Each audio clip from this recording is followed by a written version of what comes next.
கிறிஸ்து இயேசுவுக்குள் மிகவும் அன்பாய் அழைக்கப்பட்ட அன்புக்குரிய சகோதர சகோதரிகளே, உங்கள் யாவருக்கும் நம்முடைய பரமபிதாவாகிய பரிசுத்தமுள்ள யெகோவா தேவனுடைய பரிசுத்த நாமத்தினாலும் அவருடைய ஒரே பேரான குமாரரும் நம்முடைய அரண்மனையேஸ்வரமாக இருக்கிற கர்த்தராக இருக்கிற கிறிஸ்து இயேசுவினுடைய வெளியேறப்பட்ட அன்பின் நாமத்தினாலும் இந்த ஒரு வியாழக்கிழமை மாலைகளிலே என் அன்பின் வாழ்க்கையிலே உங்கள் யாவருக்கும் தெரியப்படுத்திக் கொள்கிறேன். இந்த பூமியிலே வாழ்கிறதான வாழ்க்கையிலே கூடுதலாக ஒரு நாளை நாம் வணங்குற கடவுள் நமக்கு மட்டுமாய் நீட்டித்து தந்து கேட்ட சத்தியத்தின்படியாக நாம் எந்த அளவுக்கு உண்மையுள்ளவர்களாக இருக்கிறோம் என்றும் அவருடைய பரிசுத்த வார்த்தைகளை கேட்டு அவருடைய குமாரனுடைய சாயல்கொப்பா எந்த அளவுக்கு நம்மை நாம் மாற்றிக்கொண்டு இருக்கிறோம் என்றும் நம்மை நாம் சீர்தூக்கி பார்ப்பதற்காக மீண்டும் ஒரு நாளை நமக்கு தந்ததற்காக நாம் நம்முடைய இரட்சகர் வழியாக எல்லா விதமான நன்றிகளையும் துதிகளையும் பரமபிதாவுக்கு ஏறெடுத்துக்கொண்டு இந்த நாளுக்குரிய பாடத்துக்குள்ளாக கடந்து செல்லலாம். சகோதரர் அறிவித்த வண்ணமாக அந்த நாளிலே நாம் பார்க்க இருக்கிறதான பாடத்தினுடைய தலைப்பு வந்து பார்த்தீங்கன்னா சாகவே சாவாய். இந்த சாகவே சாவாய் அப்படிங்கிற வார்த்தை வந்து பேசிக் கிளாஸில் ஆரம்பத்தில் கேட்ட வார்த்தை. அதுக்கப்புறம் எங்கேயுமே நம்ம கேட்கறதுக்கு வாய்ப்பே இல்லை. அப்போ என்ன பண்ணலான்னா, இந்த சாகவே சாவாய்ங்கிற வார்த்தை வந்து இதில் தேவன் என்ன, அதாவது ரொம்ப ஆழ்ந்த ரகசியம், ஆழ்ந்த மறைபொருள் அப்படிலாம் ஒன்றும் இல்லை.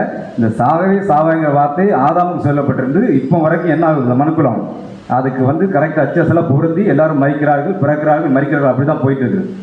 இது இடைப்பட்ட காலப்பகுதியில் வேதாகமத்தில் சில பேருக்கு இந்த வார்த்தை வந்து பதிவாகப்பட்டிருக்கு.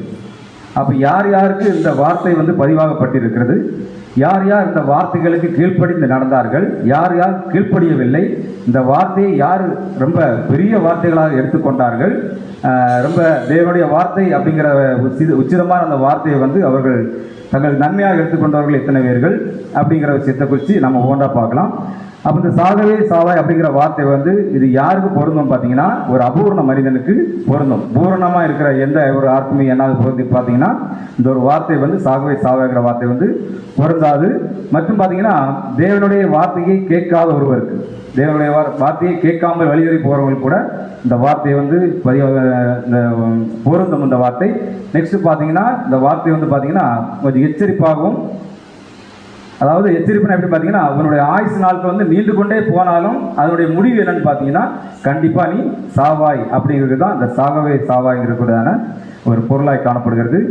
தேவன் என்னதான் இந்த ஒரு சாகவே சாவாய் அப்படின்னு சொல்லிட்டாலும் பார்த்தீங்கன்னா, மனிதனுடைய இன்னைக்கு அந்த ஆரம்பத்துலேருந்து முடிவு வரைக்கும் அவருடைய வாழ்க்கையினுடைய முடிவுன்னு பார்த்தீங்கன்னா ஒவ்வொரு ஸ்டேஜ் பை ஸ்டேஜாக வரும்போது ஒவ்வொரு இடத்துலையும் எல்லாருக்குமே இந்த மரணங்கள் இருக்குது. அந்த குழந்தை பருவத்திலிருந்து ஆகட்டும், லாஸ்ட்டு அந்த வயசான பருவத்தை வரைக்கும் ஆகட்டும், எல்லாருக்குமே எல்லா வகையிலுமே அந்தந்த ஒவ்வொரு ஸ்டேஜில் வந்து மரணம்ங்கிறது எல்லாருக்கும் பொதுவான காமனாக இருக்கிற விஷயம். அன்பு சகோதரர்களே, எந்த வயதிலும் கூட ஒரு மறிக்கிறதாக காணப்படுகிறார்கள். இன்னொன்று பார்த்தீங்கன்னா அந்த சாகவே சாகுங்கிற வார்த்தை வந்து யார் தான் சொல்லணும்னு பார்த்தீங்கன்னா அபூர்ண மனிதனுக்கு வந்து அபூர்ண மனிதனுக்கு சொல்ல முடியாது. இந்த வார்த்தையை பரிபூர்ணமாக இருக்கிறவர் தான் சொல்ல முடியும். அப்போ எப்படிப்பட்டவர் அவர் இருக்கணும்னு பார்த்தீங்கன்னா சக்தி வாய்ந்த ஒரு கடவுளாகத்தான் இந்த ஒரு வார்த்தையை வந்து அவர் கொடுக்க முடியும். அவர் தான் அந்த ஒரு வார்த்தையை வந்து சொல்ல முடியும். அன்பு அவர் சொல்லு.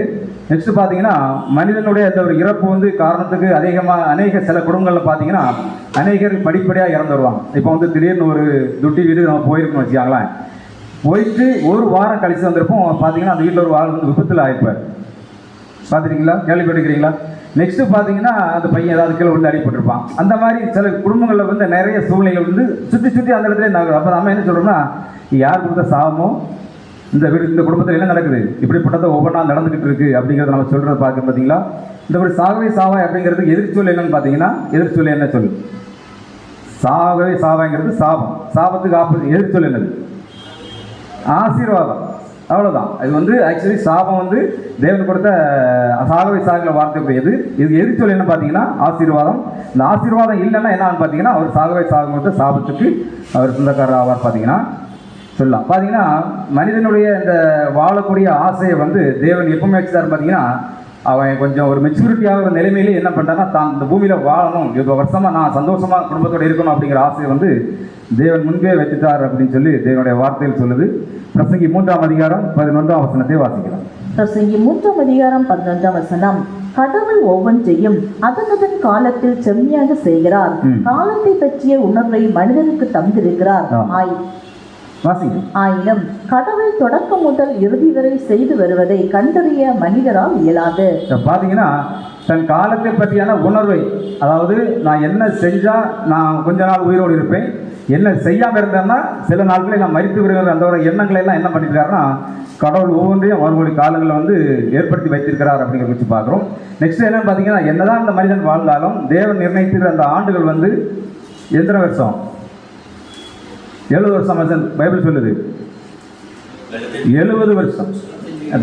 பலத்தின் விதியாக தான் 80 வருஷம்.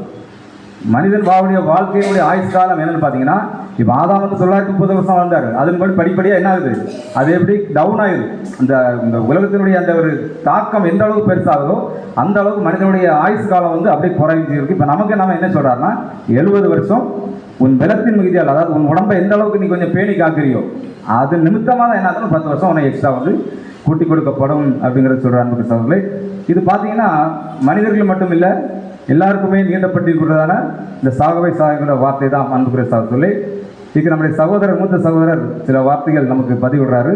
ரீப்ரிண்ட் நம்பர் 4792 வாசிக்கலாம்.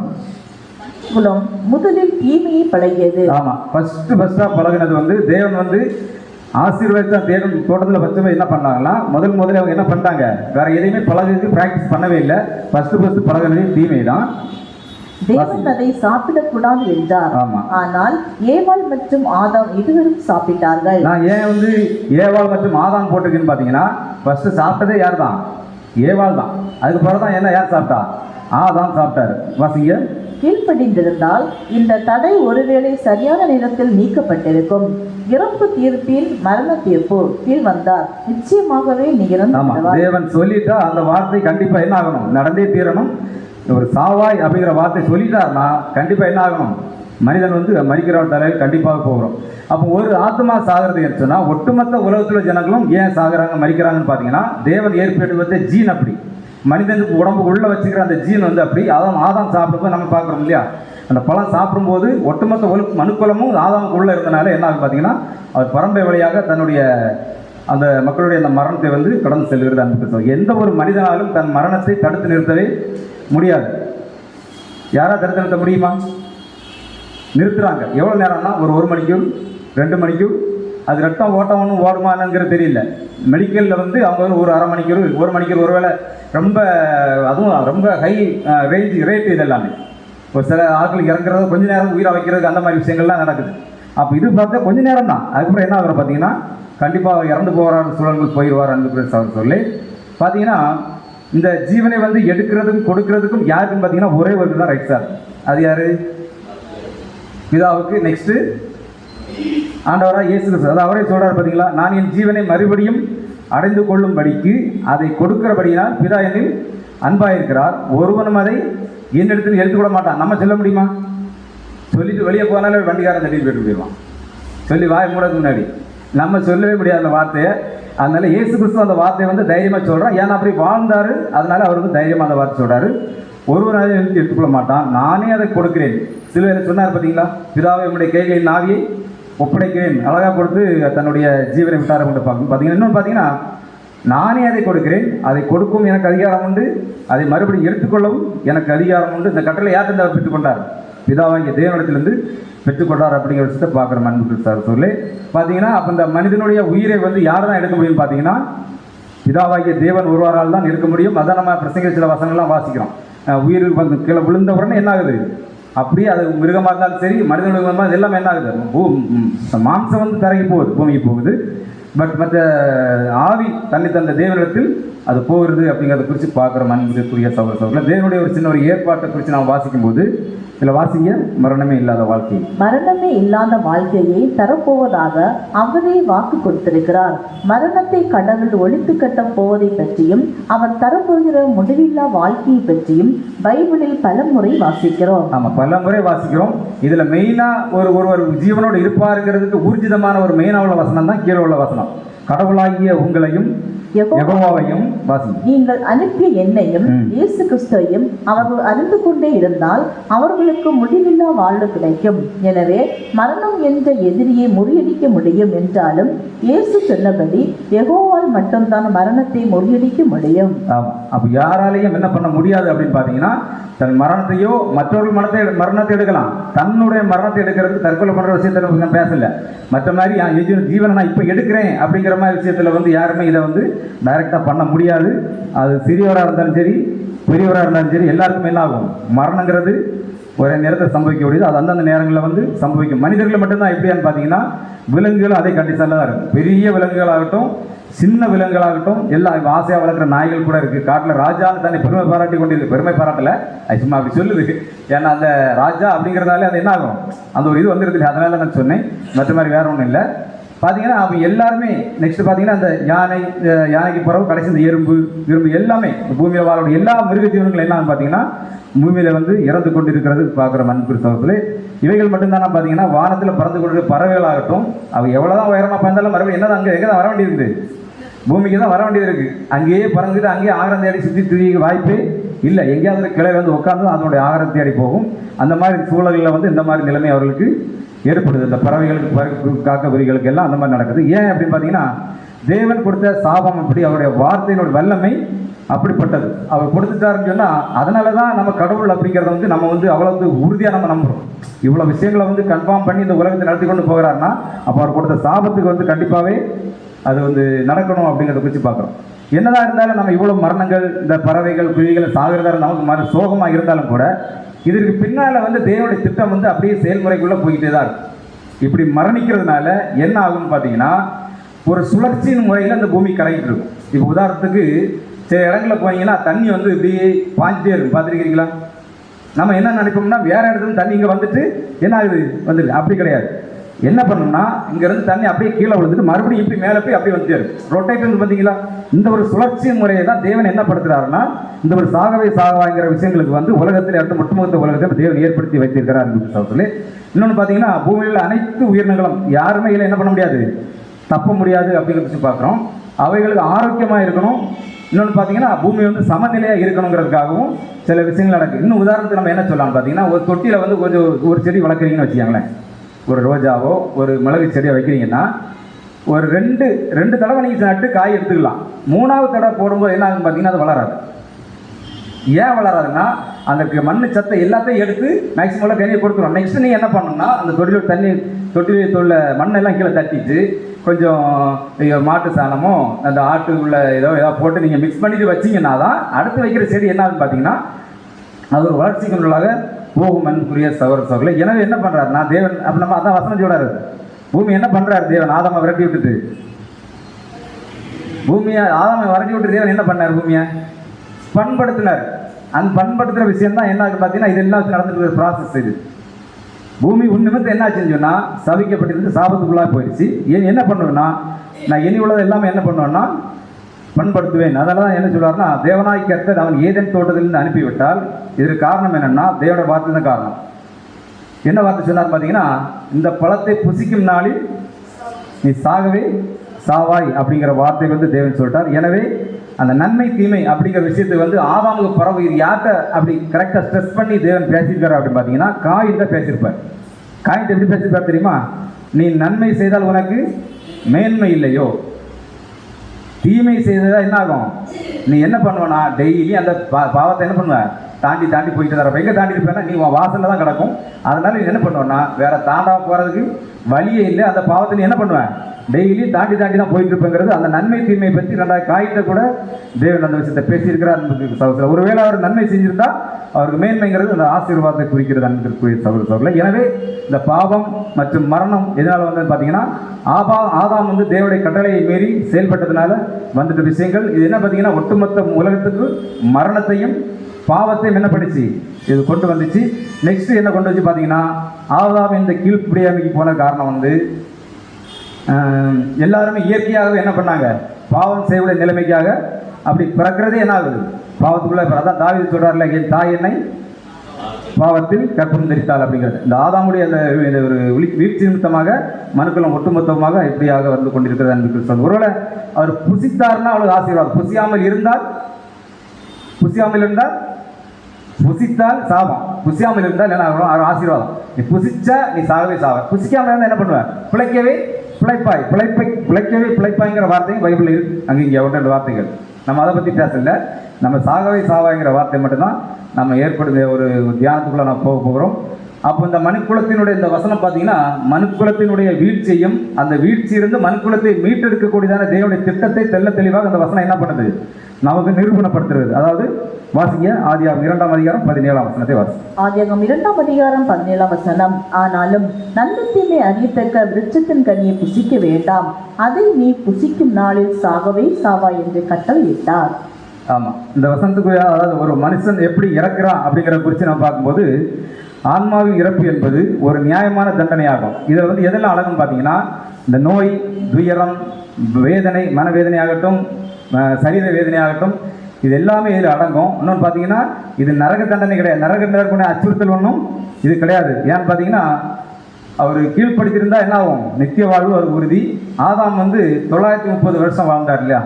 எதுக்காக ஆதாம் மட்டும் 930 வருஷம் கொடுத்தாரு?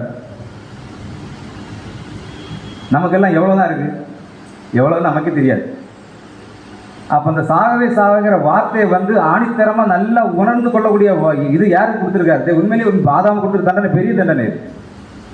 930 வருஷம் ஒரு மனுஷன் வந்து அந்த பழத்தை வாங்கி புசிச்சதை வந்து இந்த உலகத்தில் மக்கள்லாம் இறக்கிறத பார்க்குறதுக்கு என்ன தோணும் அவருக்கு? யோசிச்சு பாருங்க. தான் பிள்ளையாகட்டும், சுற்றி உறவினர்களாகட்டும், நம்ம எல்லாம் ஈஸியாக போய் 65 வயசில் நம்ம கிளம்பி போயிடலாம். அவ்வளோ பெரிய சோகாலம் நம்ம பார்த்துருக்கவே மாட்டோம், பார்த்துருக்குறோம். இருந்தாலும் ஆதாமுக்கு வந்து அந்த டைரக்ட் வார்த்தையை கொடுக்கப்பட்டதுனால அவருக்கு என்ன அந்த தாக்கம் வந்து ஆதாமுக்கு இன்னும் அதிகமாக தான் இருக்கும். அன்புக்குரிய சகோதரர்களே, அப்போ ஆதாமுக்கு தேவன் என்ன தான் சொல்கிறார் அப்படின்னு பார்த்தீங்கன்னா, இந்த பழத்தை நீ பறித்து புசிக்கக்கூடாது. யார் புசிச்சான்னு பார்த்தீங்கன்னா, ஏவாள் வந்து புசிச்சாங்க. 2 பேருடைய கையை என்ன பண்ணலன்னு பார்த்தீங்கன்னா, தேவன் வந்து கட்டி வைக்கலைங்கிறது என்ன அடிமைத்தனமும் கிடையாது, ஒரு பெரிய கண்டிப்பாக செஞ்சே ஆகணும் அப்படிங்கிறதான கட்டளையுமே இது கிடையாது. 2 பேரும் என்ன பண்ணாருன்னு பார்த்தீங்கன்னா, தேவன் வந்து இதை போலாம் சாப்பிட்டா நல்லா இருப்பார், சாப்பிடலாம் என்ன ஆகுன்னு பார்த்தோன்னா சாகவே சாவாய் அப்படின்னு. இது வந்து ஒரு சாதாரண ஆசை தான். இப்போ என் மகன் வந்து வேறு மற்ற சகோதரில் பிள்ளைகள் இருக்காங்க இல்லையா, அந்த பிள்ளைங்க வந்து தான் பிள்ளை நான் சொல்கிறதான் கேட்கணுங்கிற விரும்புகிற ஆசை வந்து நியாயமான ஆசை தானே இல்லையா? அப்போ தேவன் உருவாக்கின தன்னை போல் இருக்க வேண்டும், தன்னுடைய என்னை வணங்க வேண்டும், என்னை என்ன சொல்கிறது, என்ன தான் அவன் எப்போவுமே பார்த்து நோக்கிட்டு இருக்கிறானோ, என் கூட தான் எப்போவுமே இருக்கணும் அப்படிங்கிற ஒரு ஆசை வந்து ஒரு தகப்பனுக்கு இருக்கிறது நியாயமான ஒரு ஆசை தான் இல்லையா? அதை தான் தேவன் எதிர்பார்த்தார். ஆனால் பார்த்தீங்கன்னா, தேவன் எதிர்பார்த்த ஒன்று நடந்தது ஒன்றாக தான் காணப்பட்டது. அன்புகள் சொல்லி பார்த்தீங்கன்னா, தேவனுடைய ஞானத்தை பற்றி சில வரிகள் நம்ம வாசிக்கலாம். ரீப்ரிண்ட் நம்பர் 10:75 வாசிக்கலாம். அன்பு கட்டளையிட்டது. அன்பு தான் கட்டளையிட்டது. அது அடிமைத்தனமோ கை கட்டப்பட்டவோ அந்த மாதிரி எதுவுமே கிடையாது. அன்பு கீழ்ப்படுத்தலில் மகிழ்ச்சியடைந்திருக்க வேண்டும். அந்த அன்பு கீழ்ப்படி இருந்தால் என்ன பண்ணியிருக்கணும், மகிழ்ச்சி அடைந்திருக்கணும். தேவனுடைய அன்பு வந்து அதில் மகிழ்ச்சி அடைந்திருக்க வேண்டும். இது வந்து வாசிக்க வேணாம். அது என்னென்னு பார்த்தீங்கன்னா, கர்த்தர் இயேசு வந்து பார்த்தீங்கன்னா மனிதன் கீழ்ப்படியில் என் பிள்ளை கீழ்ப்படிச்சிருக்காரு அப்படிங்கிற வசனம் பார்த்தீங்கன்னா, மிகவும் உயர்ந்தவராக இருக்கும் இயேசு கிறிஸ்து கூட என் பிதா என்னிலும் பெரியவர் என்று கூறி யெகோவாவின் தலைமைத்துவத்தை, அதாவது அவர் தலைமை இயக்கிறாருங்கிற அந்த விஷயத்தை வந்து பெரும் மகிழ்ச்சி அடைந்தார். அப்போ நான் சுய சித்தத்தின்படி வரல, என்னை அனுப்பினவர் சித்தத்தை செய்ய வந்தேன். ஆனால் மனுக்குலம் இப்படிப்பட்ட ஒரு வீழ்ச்சிக்கு போக தேவன் விரும்பவே இல்லை. ஆனால் என்ன பண்ணிச்சுன்னு பார்த்தீங்கன்னா, மனிதன் இப்படிப்பட்டதான ஒரு வீழ்ச்சிக்குள்ளாக போகிறத குறித்து பார்க்கணும். இது வந்து மிகப்பெரியதான ஒரு தவறு. ஆதாம் பண்ண விஷயம் வந்து தேவனுடைய திட்டத்திலேயே முள்ளி பாய்ந்து என்னன்னு பார்த்தீங்கன்னா இதுதான். அதனால தான் அந்த ஒட்டுமொத்த உலகமும் இந்த மாதிரியான அனுபவத்துக்குள்ளால, இந்த மாதிரியான கஷ்டத்துக்குள்ளால, ஒரு வியாகுலத்துக்குள்ளால, ஒரு கண்ணீருக்குள்ள, கவலைக்குள்ள, மிகப்பெரிய போராட்டத்துக்குள்ளாக போயிட்டு இருக்கிறது காரணமே இந்த மாதிரி விஷயம் தான். அப்போ என்ன பண்ணணும்னு பார்த்தீங்கன்னா, இது கண்டிப்பான ஒரு சரியான தண்டனை வந்து தேவன் கொடுத்தே ஆகணும். அதுக்கு தான் நம்ம அந்த வசனம் சாகவே சாவாங்கிற வசனம். நெக்ஸ்ட் நம்ம ரோமர்ல ஒரு வசனம் வாசிக்கலாம். ரோமர் 6ஆம் அதிகாரம் 23ஆம் வசனத்தை வாசிக்கலாம். ரோமர் 6ஆம் அதிகாரம் 23ஆம் வசனம். பாவத்தின் சம்பளம் மரணம், தேவனுடைய கிருபை வரமோ நம்முடைய கர்த்தராகிய இயேசு கிறிஸ்துவினால் உண்டான நித்திய ஜீவன். ஆமாம், பாவத்தின் சம்பளம் மரணம். பாவம்ங்கிறது ஆதாம் பார்த்த வேலை. பாவம்ங்கிறது ஆதாம் பார்த்த வேலை. அது உண்டான கூலி என்னது? மரணம். அந்த மரணம் எப்படிப்பட்ட மரணம்னு பார்த்தீங்கன்னா, அது ஆன்மீக மரணம். அந்த ஆன்மீக மரத்தை ஒருவேளை மீட்டெடுக்கிறதுக்கு யார் தான் வருவான்னு பார்த்தீங்கன்னா, தேவனுடைய கிருபை வரமோ அதான் சொல்றாரு, தேவனுடைய கிருபை வரமோ அது என்னுடைய கிருபை, உங்களுக்கு நான் மறுபடியும் இந்த ஜீவனை கொடுக்குறேன்னு பார்த்தீங்களா, அது வந்து என்னன்னு பார்த்தீங்கன்னா அது என்னுடைய கிருபை தான். அதுதான் யாருன்னு பார்த்தீங்கன்னா நம்முடைய ஆண்டவராகிய இயேசு கிறிஸ்து, அவர் மூலமாக ఉండக்கூடியதான நித்திய ஜீவன் அப்படிங்கிறத குறித்து பார்க்குறோம். அப்போ இந்த சாகவே சாகுற வார்த்தையை குறித்து நம்ம இவ்வளோ நேரம் சின்ன ஒரு இன்ட்ரடக்ஷன் முன்னுரையை பார்த்தோம். நெக்ஸ்ட் என்ன பார்க்க போகிறோம் பார்த்தீங்கன்னா, இந்த சாகவே சாவை யார் யாருக்கும் பயன்படுத்தப்பட்டிருக்கிறத பார்க்க போகிறோம். நான் வசனம் போடுவேன், நீங்கள் வந்து யார் சொல்லப்படுங்க, நீங்கள் சகோதர சகோதராக நாம தான் அவர் தான் சொல்ல வேண்டும். முதல் வசனம் வாசிக்கலாம். ஆதியாகமம் 20ஆம் அதிகாரம் 7ஆம் வசனத்தை வாசிக்கலாம். ஆதியாகமம் 20ஆம் அதிகாரம் 7ஆம் வசனம். அந்த மனுஷனுடைய மனைவியை அவனிடத்திற்கு அனுப்பிவிடு, அவன் ஒரு தீர்க்கதரிசி, நீ பிழைக்கும்படிக்கு அவன் உனக்காக வேண்டுதல் செய்வான். நீ அவளை அனுப்பிவிடாதிருந்தால் நீயும் உன்னை சேர்ந்த யாவரும் சாகவே சாவீர்கள் என்று அறிவாயாக என்று சொப்பனத்திலே அவனுக்கு சொன்னார். இந்த வார்த்தையை நோட் பண்ணியாங்க, சொப்பனத்தில் சொன்னார்கள். அதாவது இந்த ஒரு கேரக்டர் நம்ம பார்த்துட்டு நமக்கு உண்டான பாடத்தை தான் நமக்கு உண்டான சின்ன படிப்பினைகளை தான் பார்த்துட்டு அப்படி ஒவ்வொன்றாக நம்ம கடந்து போகலாம். அன்புக்குரிய சகோதரர்கள், அதாவது ஆபிரகாம் வந்து கேராரில் என்ன பண்ணுறாரு, தங்கி இருக்கிறாரு. அங்கே உள்ள யார்கிட்ட சொன்னது அந்த விஷயத்தை கேட்க மறந்துட்டேன். இது யார்கிட்ட சொன்னது, நான் ஆபிரகாம் சொல்லிட்டேன், ஆபிரகாம்கிட்ட சொல்லலை. ஆனால் இது வந்து இது 2 பேர் வர்றாங்க. ஆபிரகாம்கிட்ட சொன்ன வார்த்தை கிடையாது. யார்கிட்ட சொல்லியிருப்பான், தேவன் ராஜாவோட பேர் என்ன, அபிமெலேக். அந்த அதாவது தேவன் வந்து யார் மூலமாக சொல்றாருன்னா தேவதூதன் மூலமாக, தேவனுடைய வார்த்தையின் மூலமாக அவர் வந்து அதாவது சொப்பனத்தில் வந்து எச்சரிக்கிறாரு. நீ வந்து அவரை கூட்டிட்டு போனோம்னா என்ன ஆகும் பார்த்தீங்கன்னா, நீயும் உன்னை சேர்ந்த கூட்டம், நீ மட்டும் கிடையாது, நீ உன்னை சேர்ந்த யாரும் என்ன பண்ணுவீங்க, சாகவே சாவீர்கள் அப்படிங்கிறத குறித்து பார்க்குறோம். அப்போ இந்த அபிமெலேக் அப்படிங்கிறதான பேருக்கு உண்டான அர்த்தம் என்னன்னு பார்த்தீங்கன்னா, அபிங்கிறது பேருக்கு வந்து தந்தை அப்படிங்கிறதான பேர் வருது. மெலேக் அப்படிங்கிறதுக்கு என்ன பார்த்தீங்கன்னா அரசன், அதாவது என் தந்தை அரசன் அப்படிங்கிற வார்த்தை வந்து இந்த அபிமெலேக்குங்கிற வார்த்தைக்கு வந்து வருகிறது. அன்புக்குரிய சகோதரர், இப்போ அப்போ இவர் என்ன கேரக்டர் காமிச்சிட்டாரு அப்படின்னு பார்த்தீங்கன்னா, அதாவது நேரில் சொன்னால் சிலவங்க என்ன பண்ண மாட்டாங்க, நேரில் சொன்னால் கூட கேட்க மாட்டாங்க. ஆனால் பார்த்தீங்கன்னா தேவன் என்ன பண்ணியிருக்காரு, கனவுல தான் சொல்லியிருக்கிறாரு. யோசிச்சு பாருங்க, என் தந்தை அரசன் அப்படிங்கிற ஒரு அரசன் நிலைமையில் அவர் இருக்கிறவர். அவர் தந்தை கூட அரசராக தான் இருந்திருப்பார். இப்போ இவர் அரசர் தான், கனவுல ஏதோ ஏதாச்சும் தோண வார்த்தையை நம்ம கீழ்ப்படிஞ்சு ஆகணுமா? அபிமெலேக்கு பாருங்க, அவர் கனவுல சொன்ன வார்த்தைகள் அது என்ன பண்றாருன்னா, தன்னை மட்டும் யோசிக்கல, அவர் தன்னோடு சேர்ந்துருக்கு எல்லாரும் சாப்பாடு சொன்னா அவரு ஷாக் ஆயிடுச்சு. அந்த மறுநாள் காலையில் என்னதான் ஓடி போறாருன்னு பார்த்தீங்கன்னா, நேரே என்ன பண்றாரு, சாரால கொண்டு அங்கே ஒன்று படிச்சது, என்ன ஏன் இப்படி பண்ணிட்ட, ஒரு வார்த்தை சொல்லிட கூடாதா, என்ன ஏன் சேர்ந்த கூட்டாளர் என்ன பண்ணிருக்க பார்த்த, நீ எல்லாரும் நீ சாகடிக்கு கொலை பண்ணிட பார்த்தி, தயவுசெய்து நீ கூட்டிட்டு போயிருக்கு சொல்லிட்டு அவர் கொடுத்துட்டார். இப்போ நமக்கு உண்டான பாடம் என்னன்னு பார்த்தீங்கன்னா, சில சகோதரர் என்ன பண்ணணும் பார்த்தீங்கன்னா, நேரில் சில விஷயங்களை வந்து சில பேர் இந்த விஷயங்களை நீ பண்ணாதீங்க, இதனால சொன்னால் என்ன பண்ணுவாங்கன்னா கேட்க மாட்டாங்க. சில பிரதர்ஸ் கேட்பாங்க, சில பிரதர்ஸ் அருமையாக கேட்பாங்க, சில பிரதர்ஸ் கேட்க மாட்டாங்க.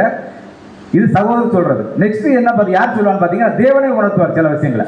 இப்போ நம்ம அந்த விஷயங்களுக்கு போயிட்டு இருப்போம், சில அந்த விஷயங்களுக்கு நம்ம செய்யறது முயற்சி எடுப்போம். அப்போ என்ன பண்ணுவார்னா, தேவன் என்ன பண்ணுவார்னா, மகனே இந்த விஷயத்தை என்ன பண்ண வேணாம், நீ பண்ண வேணாம், இது மூலமாக யார் பாதிப்பார்கள் தெரியுமா, நீயும் உன்னை சேர்ந்த கூட்டத்தார் எல்லாரும் பாதிக்கப்படுவாங்க. யாரும் பார்த்தீங்கன்னா எக்லிசியாவில் எல்லாருமே பாதிக்கப்படுவாங்க. அப்போ என்ன ஆகுதுன்னு பார்த்தீங்கன்னா, நம்ம ஒரு விஷயங்கள் செய்யும்போது எக்லிசியாவில் எல்லாருமே நோட் பண்ணுவாங்க. அப்போ நம்ம என்ன பண்ணணும், அந்த இடத்துல ஸ்டாப் பண்ணணும். அப்படியா தேவனே, ஓகே நான் என்ன பண்ணல, இது போகலை அப்படிங்கிற விஷயத்தை வந்து நாம் இதில் தெரிஞ்சுக்கணும். இது வந்து நம்ம அபிமெலேக்கிட்ட இருந்து நம்ம பார்க்குற ஒரு கீழ்ப்படிதல் உள்ள குணமாக காணப்படுகிறது. நெக்ஸ்ட் யார் பார்க்க போகிறோம் பார்த்தீங்கன்னா, 1 ராஜாக்கள் 2ஆம் அதிகாரம் 37ஆம் வசனத்தை வாசிக்கும். 1 ராஜாக்கள் 2ஆம் அதிகாரம் 37ஆம் வசனம். நீ வெளியே போய் கீதரோன் ஆற்றை கடக்கும் நாளில் நீ சாகவே சாவாய், அப்பொழுது உன் இரத்தப்பழி உன் தலையின் மேல் இருக்கும் என்பதை நீ நிச்சயமாய் அறிந்து கொள் என்றான். சரி, இது யார்கிட்ட சொன்னது, நல்லா தெரிஞ்ச வசனம் சொல்லிட்டா ஈஸி. சரி, தாவீது கொஞ்சம் பக்கத்தில் வந்துருக்கீங்க. அதுக்கு யாரோ சவுல் யாரு இல்லை சவுல் அப்படி கேட்டு ஆமாம் பிரதர். இது வந்து யார் சொன்னது பார்த்தீங்கன்னா, அதான் சாலமன் வந்து ஆமாம் பார்த்துக்கங்க, சாலமன் ராஜா வந்து சீமேட்டு சொன்னது. சாலமன் ராஜாட்ட சீமை சொன்னது என்னன்னு பார்த்தீங்கன்னா, இதை சொன்னது வந்து தாவீது என்ன பண்ணார்னா, சாலமன் சொன்னார், அதாவது தன் குடும்பத்தை யார் யார் நல்லபடியாக நடத்தினா தன் குடும்பத்தை யார் யார் நல்லபடியாக நடத்தல, தன்னை யார் வந்து தூசித்தா, தன்னை யார் பாதுகாத்தா, எனக்கு சப்போர்ட் பண்ணது யார் அப்படிங்கிற விஷயத்தை எல்லாமே யார்கிட்ட சொன்னார்னு பார்த்தீங்கன்னா தாவீது இந்த சாலமோன் சொன்னார். அப்போ சீமையை வந்து தன் மனதில் வைத்துக்கொண்டு சீமையை தனியாக அழைத்து என்ன சொல்றாருன்னா, இங்கே பார், நான் உனக்கு என்ன பண்ணுறேன், உயிர் பிச்சை கொடுக்குறேன். நம்ம வசதி சொல்லுவோம் பார்த்தீங்களா, உயிர் பிச்சை கொடுக்குறேன். என்ன பண்ணுன்னா, இங்கே இருக்கிற, எங்கே இருக்கிற, எருசலேமிலே இருக்கிற, வேற எங்கே என்ன பண்ணிடாத, போயிடாத. போனன்னா நீங்கள் போறன்னா என்ன ஆவ, கண்டிப்பாக நீ சாகவே சாவாய் அப்படின்னு பார்க்குறோம். அப்போ சாலோமோன்ங்கிற அந்த பேருக்கு என்ன அர்த்தம் அப்படின்னு பார்த்தீங்கன்னா, சமாதானம் உள்ளவன் மற்றும் அமைதி உடையவன், அமைதி உடையவன், அமைதியின் தலைவன் அப்படிங்கிற வார்த்தை வருது. சீமைக்கு என்ன வார்த்தை அப்படின்னு பார்த்தீங்கன்னா ரொம்ப ஷாக்காக இருக்கும். ஆனால் சீமை இப்போ கேரக்டருக்கு அதுக்கும் சம்மந்தமே இருக்காது. கேட்பவன், செவி கொடுக்கிறவன். அப்போ என்ன பண்ணியிருப்பாரு சாலமோன் சொல்லும்போது, கண்டிப்பாக நான் போக மாட்டேன் ஐயான்னு சொல்லி கையெடுத்துக்கு விட்டு கை கட்டிட்டு அப்படியே வந்திருப்பாரு. ஆனால் நெக்ஸ்ட் என்ன பண்ணிட்டாரு பார்த்தீங்கன்னா, அந்த சீமை போயிட்டார். போய் அங்கே போய் என்னாச்சு, அங்கே போய் யோகிதான் ஒருத்தர் யோகிதான் ஒருத்தர் இருக்கார் பார்த்தீங்களா, யோகிதான் குமாரனுடைய ஒரு நிமிஷம், ஆமாம் தான் சீமை வந்து ஒரு நிமிஷம், சாலமன் பேச்சு யார் கேட்கல அப்படின்னு பார்த்தீங்கன்னா சீமை கேட்கல. கேட்காம என்ன பண்ணிட்டாரு பார்த்தீங்கன்னா, எருசலேமிலிருந்து காத்து ஊருக்கு போயிட்டார். அங்கே போகும்போது வழியில் வந்து இந்த சாலமோனுடைய படைத்தலைவர் ஒருத்தர் இருக்கிறார். அவர் வந்து பார்த்தீங்கன்னா ரொம்ப பயங்கரமான ஆள். அவர் பேர் பெனாயா. இவர் என்ன பண்ணுறாருன்னா பெனாயா அனுப்பி விடுறாரு. இவன் கிளம்பி போயிட்டான், நீ என்ன பண்ணு, நான் சொன்னப்பறம் கேட்கல பத்தியா, நீங்கள் பின்னாலே போய் என்ன பண்ணுறது, அவன் மேலே விழுந்து அவனை கொலை பண்ணிடு அப்படிங்கிறத குறித்து பாரு. இதுக்கு ஏன் இந்த சாலமன் இந்த விஷயத்தை பண்ணார் அப்படிங்கிறத வச்சு பார்க்கும்போது, தாவீது ஆல்ரெடி சாலமன் என்ன பண்ணியிருக்கிறாரு சொல்லியிருக்கிறாரு. அழகா, அதாவது சூசகமாக சொல்லியிருப்பார் தாவீது, அழகாக சொல்லியிருப்பார். நான் வாசிக்க பாருங்க. தாவீது வந்து சாலமன் சொன்னது, ஆகிலும் நீ அவனை குற்றமற்றவன், யாருன்னு பார்த்தீங்கன்னா சீமையை குற்றமற்றவன் என்னாத நீ புத்திமான். சாலமனாக இருக்கிற நீ வந்து என்ன பண்ணுவ, நீ புத்திமான். அவருடைய தலைமயிரை, அவருடைய நடைமயிரை இரத்தத்துடன் பாதாளத்தில் இறங்க பண்ண நீ அவனுக்கு செய்ய வேண்டியதை அறிவாய். அவன் எனக்கு செஞ்சதெல்லாம் அவன்கிட்ட சொல்லிட்டேன். ஒருவேளை அங்கே போயிட்டான்னா அதுக்கப்புறம் நீ என்ன செய்யணுங்கிறது நான் சொல்ல வேண்டியது அது நீயே தெரிஞ்சிருக்கேன்னு சூசகமாட்டு சொல்லிட்டாரு. பார்த்தீங்கன்னா சீமையை இங்கே போனோன்னே பெனாயாங்கிறவர், அவர் வந்து பராக்கிரமசாலி. அந்த பெனாயா அவர் வந்து நிறைய பேர், அது அதுக்கு முந்தின வசனங்கள்லாம் பார்த்தீங்கன்னா இது என்ன இருக்குன்னு பார்த்தீங்கன்னா 1 ராஜாக்கள் 2ஆம் அதிகாரம் 9ஆம் வசனத்தில் இருக்குது. இதுக்கு முன்னாடி அவர் 3 கொலை பண்ணியிருப்பார். அப்போ என்ன பண்ணுறோன்னா சரியாக இவரை விட்டால் என்ன ஆகும், சீமையை வந்து போட்டு தள்ளுறதுக்கு சரியான ஆள் யாருன்னு பார்த்தீங்கன்னா அந்த பெனாயா தான் அப்படிங்கிற விஷயத்தை பார்க்குறோம். இது வந்து எதை நமக்கு அடையாளப்படுத்துது அப்படின்னு பார்த்தீங்கன்னா, அவர் சின்ன படிப்பு நமக்கு எப்படின்னு பார்த்தீங்கன்னா, நம்ம சொன்ன விஷயமாக தான் சில சகோதரர்கள் நம்ம சில அதாவது வெளியே எங்கே போகிறாங்க பார்த்தீங்கன்னா ஒரு எல்லை கோடு நம்ம கொடுக்கணும். அதாவது சபையின் ஒழுங்குமுறைகள் ஒழுங்கு இருக்குது பார்த்தீங்களா, இந்த ஒழுங்கு அந்த கட்டுப்பாடு அவைகளாம் அந்த பேர் சபையில் எவ்வளோ கட்டுப்பாடுகள்லாம் இருக்குது. அப்போ தேவனுடைய சபையில் எவ்வளோ கட்டுப்பாடுலாம் இருக்கும். அப்போ அந்த கட்டுப்பாடுகளை மீறி வந்து நாம் செய்யும்போது என்ன ஆகும் பார்த்தீங்கன்னா, நம்ம இந்த சரீரத்துக்கு பிரச்சனை கிடையாது. யார் சாகவே சாவார்கள் பார்த்தீங்கன்னா, நம்ம ஆவிக்குரிய மனுஷன் என்ன பண்ணுவான்னு பார்த்தீங்கன்னா அந்த இடத்துல சாவும், கண்டிப்பாகவே சாவான். என்ன பார்த்தீங்கன்னா இவர் வந்து சாலமன் சொன்ன பேசி, சாலமன் யாருக்கு அடையாளப்படுத்துறாரு பார்த்தீங்கன்னா கர்த்தர் இயேசுவுக்கு அடையாளமாக இருக்கிறார். ஞானமுள்ள ஒருவர் மற்ற சாலமனுடைய அசலாக பிறந்தவருடைய நம்முடைய ஆண்டவராகிய இயேசு. அப்போ அவருடைய வார்த்தைகளையும் அவருடைய உபதேசங்களை நாம் கேட்டால் என்ன ஆகும், இதுலேருந்து இந்த சாகவே சாகிற விஷயத்துலேருந்து நாம் தப்பெல்லாம் அன்புக்குரிய சொல்ல. எனவே அது ஒரு ஒழுங்குகளுக்கு நாம் உட்பட்டு அந்த ஒரு காரியங்களில் நாம் பங்கெடுக்கும் போது நாம் அந்த அதிலிருந்து தப்பலாம் அன்புக்குரிய சொல்ல. நெக்ஸ்ட் என்ன பார்த்தீங்கன்னா, மூன்றாவது நாம் பார்க்க போகிற ஆள் யாருன்னு பார்த்தீங்கன்னா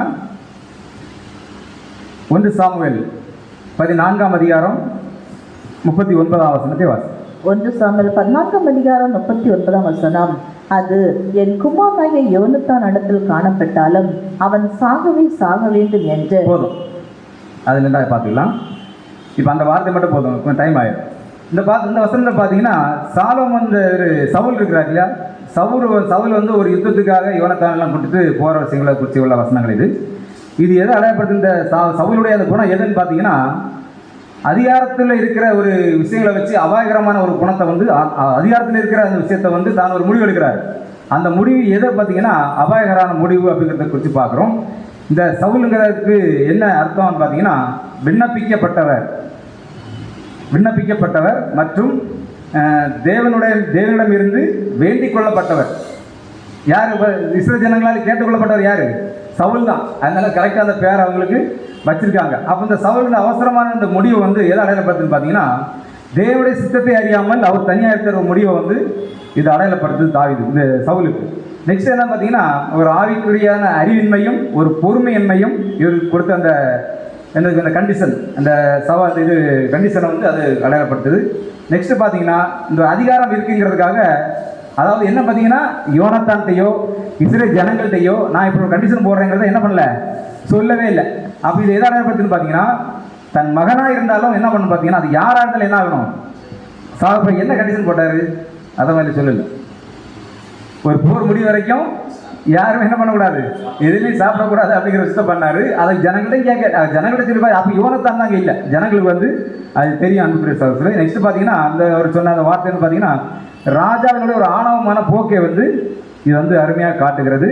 அப்போ கீழே அந்த வசனத்தை பார்த்தீங்கன்னா, ஜனங்களும் அந்த கீழே உள்ள வார்த்தை பார்த்தீங்க, சகல ஜனங்களுக்குள்ளும் ஒருவனும் அவனுக்கு பிரதியுத்தரம் சொல்லவில்லை. ஜனங்களோடும் என்ன பண்ணல, இப்படி ஒரு கண்டிஷன் போட்டோன்னே சரி ராஜா நாங்கள் பண்ண மாட்டோம்னு சொல்லவே இல்லை. ஏன் சொல்ல அப்படின்னு பார்த்தீங்கன்னா, ஆல்ரெடி இதுக்கு முந்தி நடந்த ஒரு போரில் வந்து ரட்சிப்பையும் அந்த வெற்றியை பெற்றுக் கொடுத்தது யாருன்னு பார்த்தீங்கன்னா யோனத்தான் தான். அப்போ அந்த ரகசியங்கள் அந்த அந்த ரட்சிக்கிற அந்த விஷயம் வந்து யாராவது ரட்சித்தா நல்லது அப்படிங்கிற விஷயம் சந்தோஷத்தில் இருக்கும்போது யோனத்தான் அந்த விஷயத்தை செய்யும்போது ஜனங்கள் என்ன பண்ணாங்க, அதை பற்றி கண்டுக்கவே இல்லை. இவர் எதனால சொல்கிறாரு, இவர் ஒரு அறிவின்மை இல்லாமல் என்ன சொல்கிறாரு அப்படிங்கிற வந்து ஜனங்கள் வந்து இருந்தனால தான் ஜனங்கள் என்ன பண்ணவில்லை, பேசவே இல்லை அப்படிங்கிறத குறித்து பார்க்குற அன்புக்குரிய சொல்லி. நெக்ஸ்ட் பார்த்தீங்கன்னா, யோனத்தானின் செயலில் வந்து எந்த ஒரு தீமையான செயலுமே கிடையாது. யோனத்தான் என்ன பண்ணார் பார்த்தீங்கன்னா, மூன்றாவது பார்க்குற விஷயம், யோனத்தான் என்ன பண்ணார், கொஞ்சம் முதல்ல தேன் எடுத்து சாப்பிட்டார். அந்த தேன் எடுத்து சாப்பிட்டதுக்கு அவர் வந்து என்ன பண்ணிட்டாரு, என் குமாரனா யோனத்தானா இருந்தால் என்ன பண்ணணும், அவன் சாக வேண்டும் அப்படிங்கிற குறித்து பார்க்கணும். அப்போ வந்து இவருக்கு தேன் சாப்பிட்டது வந்து இவருக்கு எப்படி இருந்துன்னு பார்த்தீங்கன்னா, யோனத்தானுக்கு அவருக்கு புத்தி தெளிவுற மாதிரி இருக்கலாம். அவர் அவ்வளோ பசி, அந்த போரில் வந்து முடிச்சுட்டு வரும்போது பயங்கர களைப்பாகவும் ரொம்ப சோர்வாக இருந்தனால என்ன பண்ணார்னா, முட்டி வேறு வழியே இல்லை, அது கீழே சொட்டிக்கிட்டு இருக்கு, வேஸ்ட்டாக தானே போயிட்டு இருக்கு, கொஞ்சம் போல கம்பில் குத்தி என்ன பண்ணிக்கலாம், கொஞ்சம் சாப்பிட்டுக்கலாம்னு சொல்லி தான் சாப்பிட்டாராம். ஆனால் அது வந்து யோனத்தானுக்கு தப்பாகவே தெரியல. பட் சவுலுக்கு எப்படி தெரிஞ்சுட்டு பார்த்தீங்கன்னா, இது மிகப்பெரிய தப்பாக இருந்தால் அதனால் என்ன பண்ணணும், என் மகனாக இருந்தாலும் என்ன பண்ணணும், அவர் சாகணும் அப்படிங்கிற ஒரு சபத்தை கூட போட்டார் அப்படிங்கிற குறித்து பார்க்குறோம். பார்த்தீங்கன்னா, அந்த இது போட்ட சபதத்தை வந்து யோனத்தான் வந்து அவருக்கு தெரியவே செய்யாது அன்புக்குரிய சகோதரர்களே.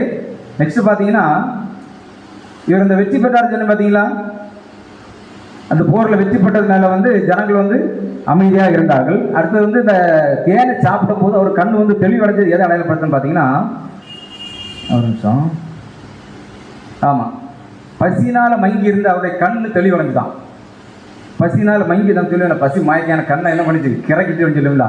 அந்த தேனை சாப்பிட்டோன்னா என்னாச்சுன்னு பார்த்தீங்கன்னா, அவர் வந்து கண் வந்து தெளிவடைந்தான். இது எதை அடையாளப்படுத்தி பார்த்தீங்கன்னா, அவர் களைப்பை நீங்கி ஒரு புத்துணர்ச்சி பெற்றாராம். தேன் சாப்பிட்டா நல்லதான் சொல்லணும், தேன் ரொம்ப நல்லதுன்னு சொல்லிட்டு பசங்க இருக்குது பார்த்தீங்களா. அந்த தேன் சாப்பிட்டோன்னா அவர் ரொம்ப புத்துணர்ச்சி பெற்றதாக நம்ம வேதத்தில் கூட வாசிக்கிறோம் அன்புக்குரிய சகோதரர்களே. ஆனால் யோனத்தானை பொறுத்த வரைக்கும் இதில் எந்த ஒரு தவறுமே இல்லை. அவர் போட்ட அந்த சபதத்தை வந்து யோனத்தானுக்கு தெரியவே செய்யாது. பார்த்தீங்கன்னா, இது எது நமக்கான பாடத்தை அடையாளப்படுத்துன்னு பார்த்தீங்கன்னா, சபையில் சில விதமான முடிவுகளை சில சகோதரர் நம்ம எடுப்போம். சபையில் சில எல்லா இடத்துலையும் சில ஒவ்வொரு முடிவுகளும் ஒவ்வொரு கால சூழ்நிலைக்கு ஏற்றவாறு சில முடிவுகள் எடுக்கும். சில சகோதரர்கள் என்ன ஆகுது தெரியாது. என்ன தெரியாது, உதாரணத்துக்கு நேற்று சப்ஜெக்ட்டுக்கு யார் வரான்னு நிறைய பேருக்கு என்ன ஆகுது தெரியாது. அதுக்கு தான் இப்போ என்ன பண்ணுறோம், அந்த ஒழுங்குமுறைகளை யார் வரணும், சப்ஜெக்ட் வரணுங்கிறத எல்லா சகோதரர்களை கேட்டு கை தூக்க வச்சு நம்ம என்ன பண்ணுறோம், அதெல்லாம் எடுக்கிறோம். அப்போ இது வந்து சிலவங்களுக்கு என்ன பண்ணுங்கன்னா, சில ஒரு நெருடலாகவே இருக்கும். யார் வர்றா யார் போகிறான்னு ஒன்றுமே தெரிய மாட்டேங்குது அப்படிங்கிற குறிச்செல்லாம் ஒரு யோசனை வரும் பார்த்தீங்களா. அதெல்லாம் நம்ம சரி பண்ணுறோம். இப்போ நம்ம சரி பண்ணுறோம். நாளை பொறுத்த வரைக்கும் அந்த மாதிரியான எந்த ஒரு பிரச்சனையுமே நமக்கு இல்லை. அது அளவாக போய்கொண்டு இருக்கிறதுக்கு நம்ம சகோதரர் நம்ம அறிவோம். அப்போ நம்ம என்ன பண்ணணும் பார்த்தீங்கன்னா, தேவனுடைய வழிகாட்டுதல் மூலமாக சபை என்ன பண்ணணும், நடத்தணும். என்ன ஒரு முடிவு எடுக்கிறதா இருந்தாலும், என்ன ஒரு சபைக்கு நம்ம ஒரு விஷயத்தை சொல்கிறதா இருந்தாலும் அது தேவனுடைய முடிவாக இருக்கும். இப்போ வந்து சவுல் எடுத்துக்கிட்டது வந்து தேவனுடைய முடிவு கிடையாது, அவராக எடுத்துக்கிட்டார். அவராக எடுத்துக்கிட்டதுனால தான் ஜனங்கள் என்ன பண்ணிட்டாங்க, அமைதியாக இருந்தாங்க.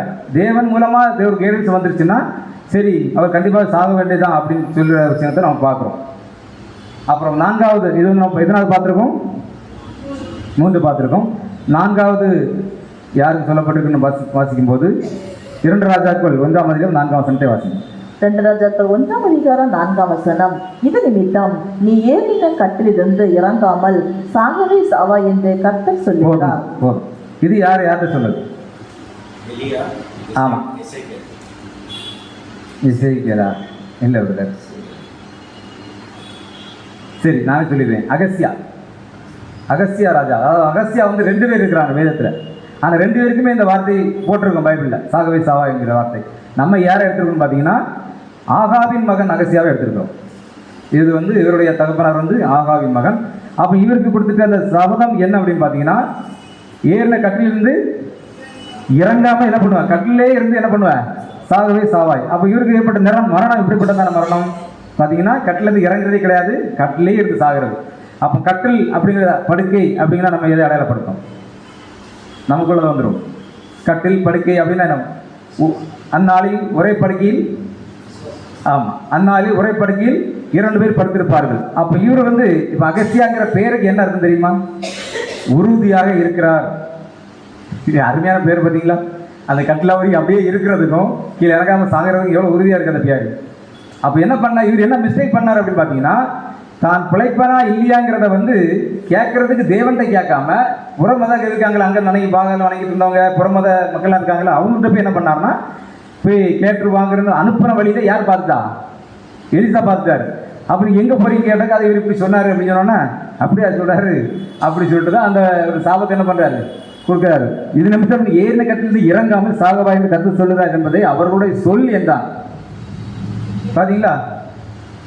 அப்போ இவர் என்ன பண்ணார்னா அந்த கட்டளை மறித்தார். அப்போ படுக்கை என்பது நமக்கு எதை அடையாளப்படுத்தும் பார்த்தீங்கன்னா, விசுவாசம் என்கிறதை நமக்கு அடையாளப்படுத்தும். அப்போ 2 பேர், அதாவது அந்த ட்ரூத்தில் இருக்க 2 பேர் ஒரே கட்டில் படுத்திருப்பார்கள். இப்போ உதாரணத்துக்கு 4 சபையில் ஒரே கட்டில் 2 பேர் படுத்திருப்பாங்க. விசுவாசம் அப்போ எப்படி இருக்கணும்? 2 பேருக்கும் ஒரே விசுவாசமாக இருக்கணும். ஒரே விசுவாசமாக இருந்தால் 2 பேரும் மறித்தா என்ன பண்ணுவாங்க, கரெக்டாக மேலே போயிடுவாங்க. ஒரு ஆள் டவுனாக இருந்தால் என்ன ஆகும், கைவிடப்படுவார். ஒருவர் என்ன பண்ணுவார், ஏற்றுக்கொள்ளப்படுவார். அப்படிங்கிறத குறித்து பார்க்குற அன்பு கிறிஸ்தவர் சொல்லி, இது வந்து நமக்கு என்ன பண்ணுறதுன்னு பார்த்தீங்கன்னா, கர்த்தர் இயேசுனுடைய அதான் சொல்கிறார்ல, கர்த்தர் இயேசு, ஒருவன் என் உபதேசத்தில் நிலைத்திருந்தால் மெய்யாகவே என் சீசராக இருப்பார். சீசனாக இருப்பான். அவன் என் உபதேசத்தில் நினைச்சிருந்தாலும் அவன் என்னோட சீசன் அல்லது என்னோட சீசனே கிடையாது அப்படிங்கிற குறித்து பார்க்குறோம். அப்போ அகஸ்தியாங்கிற பேருக்கு என்ன பார்த்தீங்கன்னா, உறுதியாக இருக்கிறார். அப்போ நம்முடைய உறுதி எங்கே தான் இருக்குன்னு பார்த்தீங்கன்னா, அந்த மகா பரிசுத்தமான விசுவாசத்துக்கு உள்ள நாம் இருக்கிற மாதிரி நம்முடைய வாழ்க்கையை நாம் மாற்றிக்கொள்ள வேண்டும். அடுத்தபடியாக இன்னொரு பேர் பார்க்கலாம். இது வந்து கொஞ்சம் டைம் போகும். எசேக்கியேல் 3ஆம் அதிகாரம் 18ஆவது வசனத்தை வாசிப்போம். எசேக்கியேல் 3ஆம் அதிகாரம் 18ஆம் வசனம். சாகவே சாவா என்று நான் துன்மார்க்கனுக்கு சொல்கையில் நீ துன்மார்க்கனை தன் துன்மார்க்கமான வழியில் இடாதபடிக்கு எச்சரிக்கும்படியாகவும் அவனை உயிரோடே காக்கும்படியாகவும் அதை அவனுக்கு சொல்லாமலும் நீ அவனை எச்சரிக்காமலும் இருந்தால் அந்த துன்மார்க்கன் தன் துன்மார்க்கத்திலே சாவான், அவன் இரத்த பழியையோ உன் கையிலே கேட்பேன். பாருங்க, இப்போ துன்மார்க்கன் அப்படிங்கிற விஷயத்தை வந்து நம்ம வெளியில் யாரையும் பார்க்க போகிறதில்ல. துன்மார்க்கன் உலகத்தில் எல்லாருமே எப்படி தான் இருக்கிறாங்க, அந்த நிலையில் தான் இருக்கிறாங்க.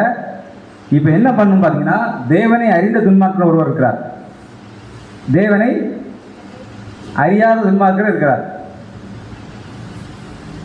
இது எங்கே தான் இருக்குது? துன்மார்க்கமாக ஜீவிக்கிறவங்களை எல்லாருமே எப்படி தான் சொல்கிறோம், துன்மார்க்கர் தான். அதுக்கு ட்ரூத்தில் இருந்தாலும் சரி இல்லாட்டாலும் சரி, அது எல்லாருக்கும் எப்படி என்ன ஆகும், பொருந்தாதான் ஈஸியாக பொருந்தும். அதை நம்ம வசனங்கள் பார்க்குறோம், கடைசியாக பார்ப்போம். அப்போ தான் நமக்கு கொஞ்சம் தெளிவாக புரியும். பார்த்தீங்கன்னா இந்த துன்மார்க்கன் பேருக்கு எப்படி இருப்பார் அந்த துன்மார்க்கன் அப்படின்னு பார்க்கும்போது வாசிங்க. துன்மார்க்கன் என்றால், துன்மார்க்கன் என்றால் தமிழில் தீயவன், பொல்லாதவன் அல்லது நீதிக்கு மாறாக நடப்பவன். ஆமாம், அதாவது தேவனுடைய நீதினு ஒன்று இருக்கு, அந்த நீதிக்கு மாறாக நடப்ப எல்லாருமே யார் தான் துன்மார்க்கன் என்று பொருள்படும். பொதுவாக ஒரு துன்மார்க்கன் அறநெறிக்கு நன்மை, சத்தியம், கருணை, ஒழுக்கம் புறம்பாக நடந்து பிறருக்கு தீங்கு விளைவிக்கும் செயல்களில் ஈடுபடுவான். மேலும் விளக்கமாக ஒரு துன்மார்க்கன் தீய எண்ணங்களை கொண்டிருக்கலாம், தீய செயல்களில் ஈடுபடலாம், மற்றவர்களை காயப்படுத்தலாம். ஆமா, அந்த துன்மார்க்கன் செய்யக்கூடிய செயல் எல்லாம் பார்த்தீங்கன்னா இப்படிதான் இருக்கும். இன்னைக்கு நம்ம வாழ்ற காலங்களில் கூட நம்ம சுற்றி இருக்கிற ஜனங்களாகட்டும், நம்மோடு பயணிக்கிற மக்களாகட்டும், அநேகர் என்ன பண்றாங்கன்னு பார்த்தீங்கன்னா இந்த செயல்களை அநேகர் இருக்கிறத நம்ம பார்க்குறோம். அன்பு கிறிஸ்தவர்களே, அப்போ இந்த துன்மார்க்கன் வந்து என்ன பண்ணா இளம் தப்பிக்கொள்வார் அப்படிங்கிற விஷயத்தை எசேக்கியேல் தீர்க்கதரிசி சொல்லும்போது வாசிங்க. எசேக்கியேல் 18ஆம் அதிகாரம் 21வது வசனம். எசேக்கியேல் 18ஆம் அதிகாரம் 21ஆம் வசனம். துன்மார்க்கன் தான் செய்த எல்லா பாவங்களையும் விட்டு திரும்பி என் கட்டளைகளெல்லாம் கை கொண்டு நியாயத்தையும் நீதியையும் செய்வானேயாகில் அவன் பிழைக்கவே பிழைப்பான், அவன் சாவதில்லை. ஆமா, அதாவது துன்மார்க்கன் தான் செய்த எல்லா தப்புகளையும் விட்டு திரும்பி, அதாவது தேவன் அவரை சந்திக்கும் வரையும் அவர் செய்திட்ட எல்லா துன்மார்க்கங்களையும் விட்டு திரும்பி, அதாவது அறியாத வயதில் தேவன் என்ன பண்ணாரு, காணாதவர் போல் இருந்தாரா. அப்போ அதுக்கு பிறகு என்ன பண்ணணும் பார்த்தீங்கன்னா, என் கட்டளையெல்லாம் கை கொண்டு நியாயத்தையும் நீதியும் செய்வானாகில் அவன் என்ன பண்ணுவான், பிழைப்பான். அதே கண்டிஷனில் இருந்தால் என்ன பண்ணுவான், நான் தான் சொன்னேன், சாகவே சாவாய் பிழைக்கவே பிழைப்பாய். அப்போ இங்கே என்ன வந்துருச்சு, பிழைக்கவே பிழைப்பாய். என் கட்டளையின்படி செஞ்சேன்னா நீ பிழைக்கவே பிழைப்பாய், செய்யலைன்னா சாகவே சாவாய் அப்படின்றத குறித்து பார்க்குற அன்பு சொல்லி இதுக்கு நம்முடைய மூத்த சகோதரர் கொடுத்ததுக்கான ஒரு சின்ன விளக்கத்தை நான் வாசிக்கலாம். Reprint number 5781. எனது கட்டளைகளை எல்லாம் கைக்கொள், அவை மீது ஆராய்ச்சி செய்வதும் ஆழ்ந்து சிந்திப்பதையும் குறிக்கிறது. அது மட்டுமல்லாமல் அவன் உறுதியாகவும் வாழ்வான். தீய சிந்தையுள்ளவன் முழுமையான மனம் திரும்புதலுடன் தேவனை அணுகினால் மன்னிக்கப்படுகிறான் மற்றும் தேவனுடைய குடும்பத்தில் ஏற்றுக்கொள்ளப்படுகிறான்.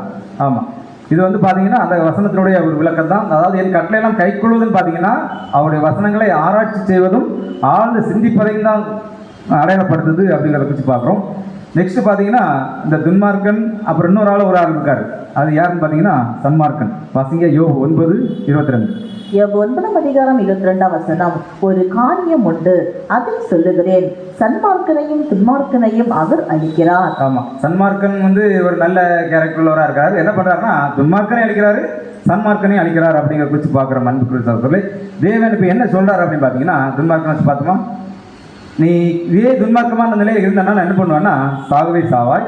பட் ஒரு கண்டிஷன் இருக்கு, என்னன்னு பார்த்தீங்கன்னா, நீ இதே நிலையில இப்படியே இருந்துட்டே இருந்துக்கும், பிரச்சனையே கிடையாது. பட் என்ன பண்ணக்கூடாதுன்னு பார்த்தீங்கன்னா, என் வார்த்தையை வந்து ஒரு வார்த்தை கூட என்ன பண்ணக்கூடாது, என்னுடைய வசனம் வந்தோ என்னுடைய ஒரு வாயத்தின் விளக்கமோ உன் வாயில் என்ன பண்ணக்கூடாது, வரவே கூடாதுன்னு வசனமே டைரக்டா பேசியிருக்காரு. வாசிங்க சங்கீதம் 50:16. சங்கீதம் 50:16. தேவன் துன்மார்க்கனை நோக்கி, நீ என் பிரமாணங்களை எடுத்துரைக்கவும் என் உடன்படிக்கையை உன் வாயினால் சொல்லவும் உனக்கு என்ன நியாயம் உண்டு. நம்ம பாஷையில் சொல்றது என்ன பண்ணலான்னு பார்த்தீங்கன்னா, இது கொஞ்சம் கூட நியாயமே இல்லை தெரியுமா அப்படி சொல்கிறோம். அது தேவன் வந்து அவரு செயல் என்ன கேட்குறாருன்னா கொஞ்சம் டீசெண்டாக கேட்குறாரு. என் உடனுக்கு உன் வாயினார் சொல்ல உனக்கு என்ன நியாயம் உண்டு அப்படின்றத குறித்து பார்க்குறோம் உங்களுக்கு சார்களை. இது பார்த்தீங்கன்னா வெளி வார்த்தையில் பேசிட்டு போகிறத பற்றி பேசவே இல்லை. வெளி வார்த்தையில் பேசிட்டு நம்ம விஷயத்தை தேவன் ஏற்றுக்கொள்வார் அப்படிங்கிற குறித்து பேசல. அவருடைய வார்த்தையை பேசுறதுனால என்ன ஆகாது, எந்த ஒரு காரியமே நடந்தேறாது. அது என்ன பண்ணணும் பார்த்தீங்கன்னா, அவருடைய வார்த்தையின்படி நடக்கிற விஷயம். அதான் அவர் சொல்கிறாருன்னா என் கை கொள்ளுன்னு சொல்கிறார் பார்த்தீங்களா, முந்தின வசனம் வாசியம் பார்த்தீங்களா, அதான் அந்த கை கொள்கிற விஷயம். சுருக்கமாக அந்த விஷயம், அந்த வசனம் என்ன சொல்லுது பார்த்தீங்கன்னா, அதாவது மாய்மாலம் பண்ணிக்கிட்டு என்னுடைய மத நல்லிணக்கத்தை நீ ஜனங்களுக்கு பண்ணுறது வந்து எந்த வகையிலுமே என்ன ஆகாது, அது போய் ஜனங்களை போய் சேரவே சேராது அப்படிங்கிறத வந்து ரொம்ப தெளிவாக அந்த ஒரு வசனம் வந்து நமக்கு குறிப்பிடுகிறது அன்பர்கள் சொல்றது. ஆனால் அவங்க ஏன்னு பார்த்தீங்கன்னா, கடவுள் வார்த்தைகள் அவங்க நடப்பதில்லை. நடக்காமல் என்ன பண்ணுவாங்கன்னா அவர் வார்த்தையை பேசுறதுக்கு மட்டும் அதிக முயற்சி எடுக்கிறாங்க அப்படிங்கிறத குறித்து நான் பார்க்குறோம். நீ உன் வாழ்க்கையில் வந்து நீ நல்லவனாக இருக்கிற, ஆனால் என்னோட பார்வை என்ன ஆகுது, நீ துன்மார்க்கமான செயலையும் துன்மார்க்கத்தனமாகவும் நான் தெரிஞ்சிட்டு இருக்கிற அப்படிங்கிறத குறித்து பார்க்குறாங்க. நெக்ஸ்ட் பார்த்தீங்கன்னா, இந்த ஒரு வார்த்தைக்கு வந்து இந்த ஒரு வசனத்துக்கு சகோதரர் வந்து ஒரு கடுமையான ஒரு வார்த்தையை பயன்படுத்தி சொல்லியிருக்கிற. வாசிங்க ரீப்ரிண்ட் நம்பர் 33:30.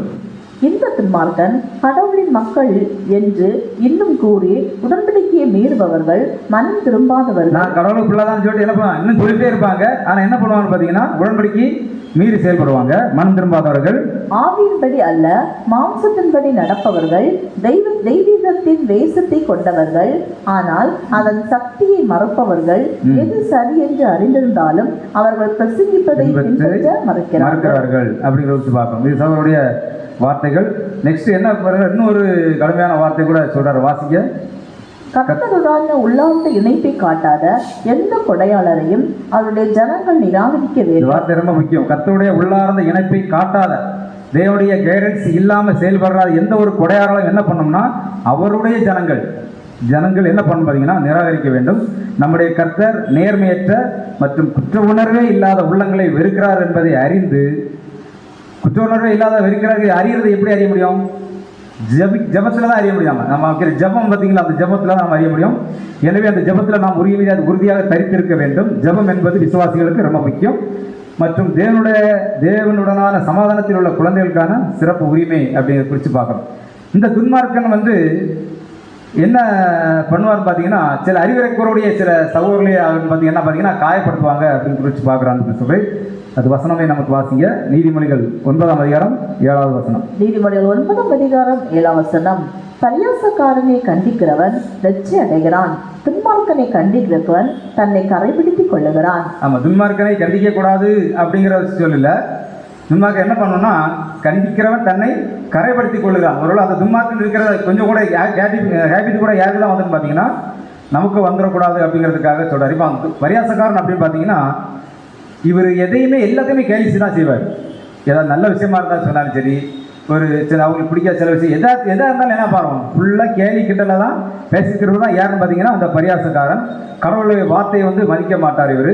நெக்ஸ்ட் என்னன்னு பார்த்தீங்கன்னா, இவரை நம்ம திருத்தக முயற்சி எடுக்கும்போது என்ன பண்ணுவார் பார்த்தீங்கன்னா அதை அவர் ஏற்றுக்கொள்ளவே மாட்டார். நம்ம சொல்கிற வார்த்தை எதுவுமே என்ன பண்ண மாட்டார், ஏற்றுக்கொள்ளவே மாட்டார். மாறாக என்ன பண்ணுவார் பார்த்தீங்கன்னா, நம்ம எடுத்து சொல்ல போகிறோம் பார்த்தீங்களா, அவரையே அதாவது காயப்படுத்துகிறாகவும் அவரை அவமதிக்கிறவாகவும் அவர் காணப்படுவார். அன்புக்குரிய சகோதரர்களே, இதனால் என்ன பண்ணுவார்னா, அந்த அறிவுரை கூற போகிறவர் தனக்கே அவமானத்தை தேடிக்கிடுவாராம். இந்த துன்மார்க்கன் அறிவுரை கூட போகிறார் பார்த்தீங்களா, அவர் என்ன பண்ணுவார்னா தனக்கே அந்த அறிவுரை அந்த அவமானத்தை தேடிக்கொள்வார். நெக்ஸ்ட் துன்மார்க்கனை பற்றி என்ன சொல்கிறேன் பார்த்தீங்கன்னா, வீக்டு பெர்சன் அப்படிங்கிற வார்த்தை இங்கிலீஷ் வார்த்தை இருக்குது.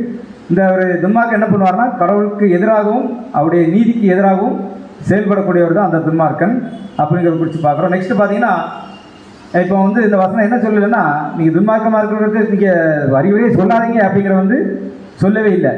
அப்போ என்ன பண்ணணும்னு பார்த்தீங்கன்னா, இந்த சகோதரர் அழகாக நமக்கு ஒரு வார்த்தை சொல்லுவார். என்ன சொல்லலாம், ஆமாம்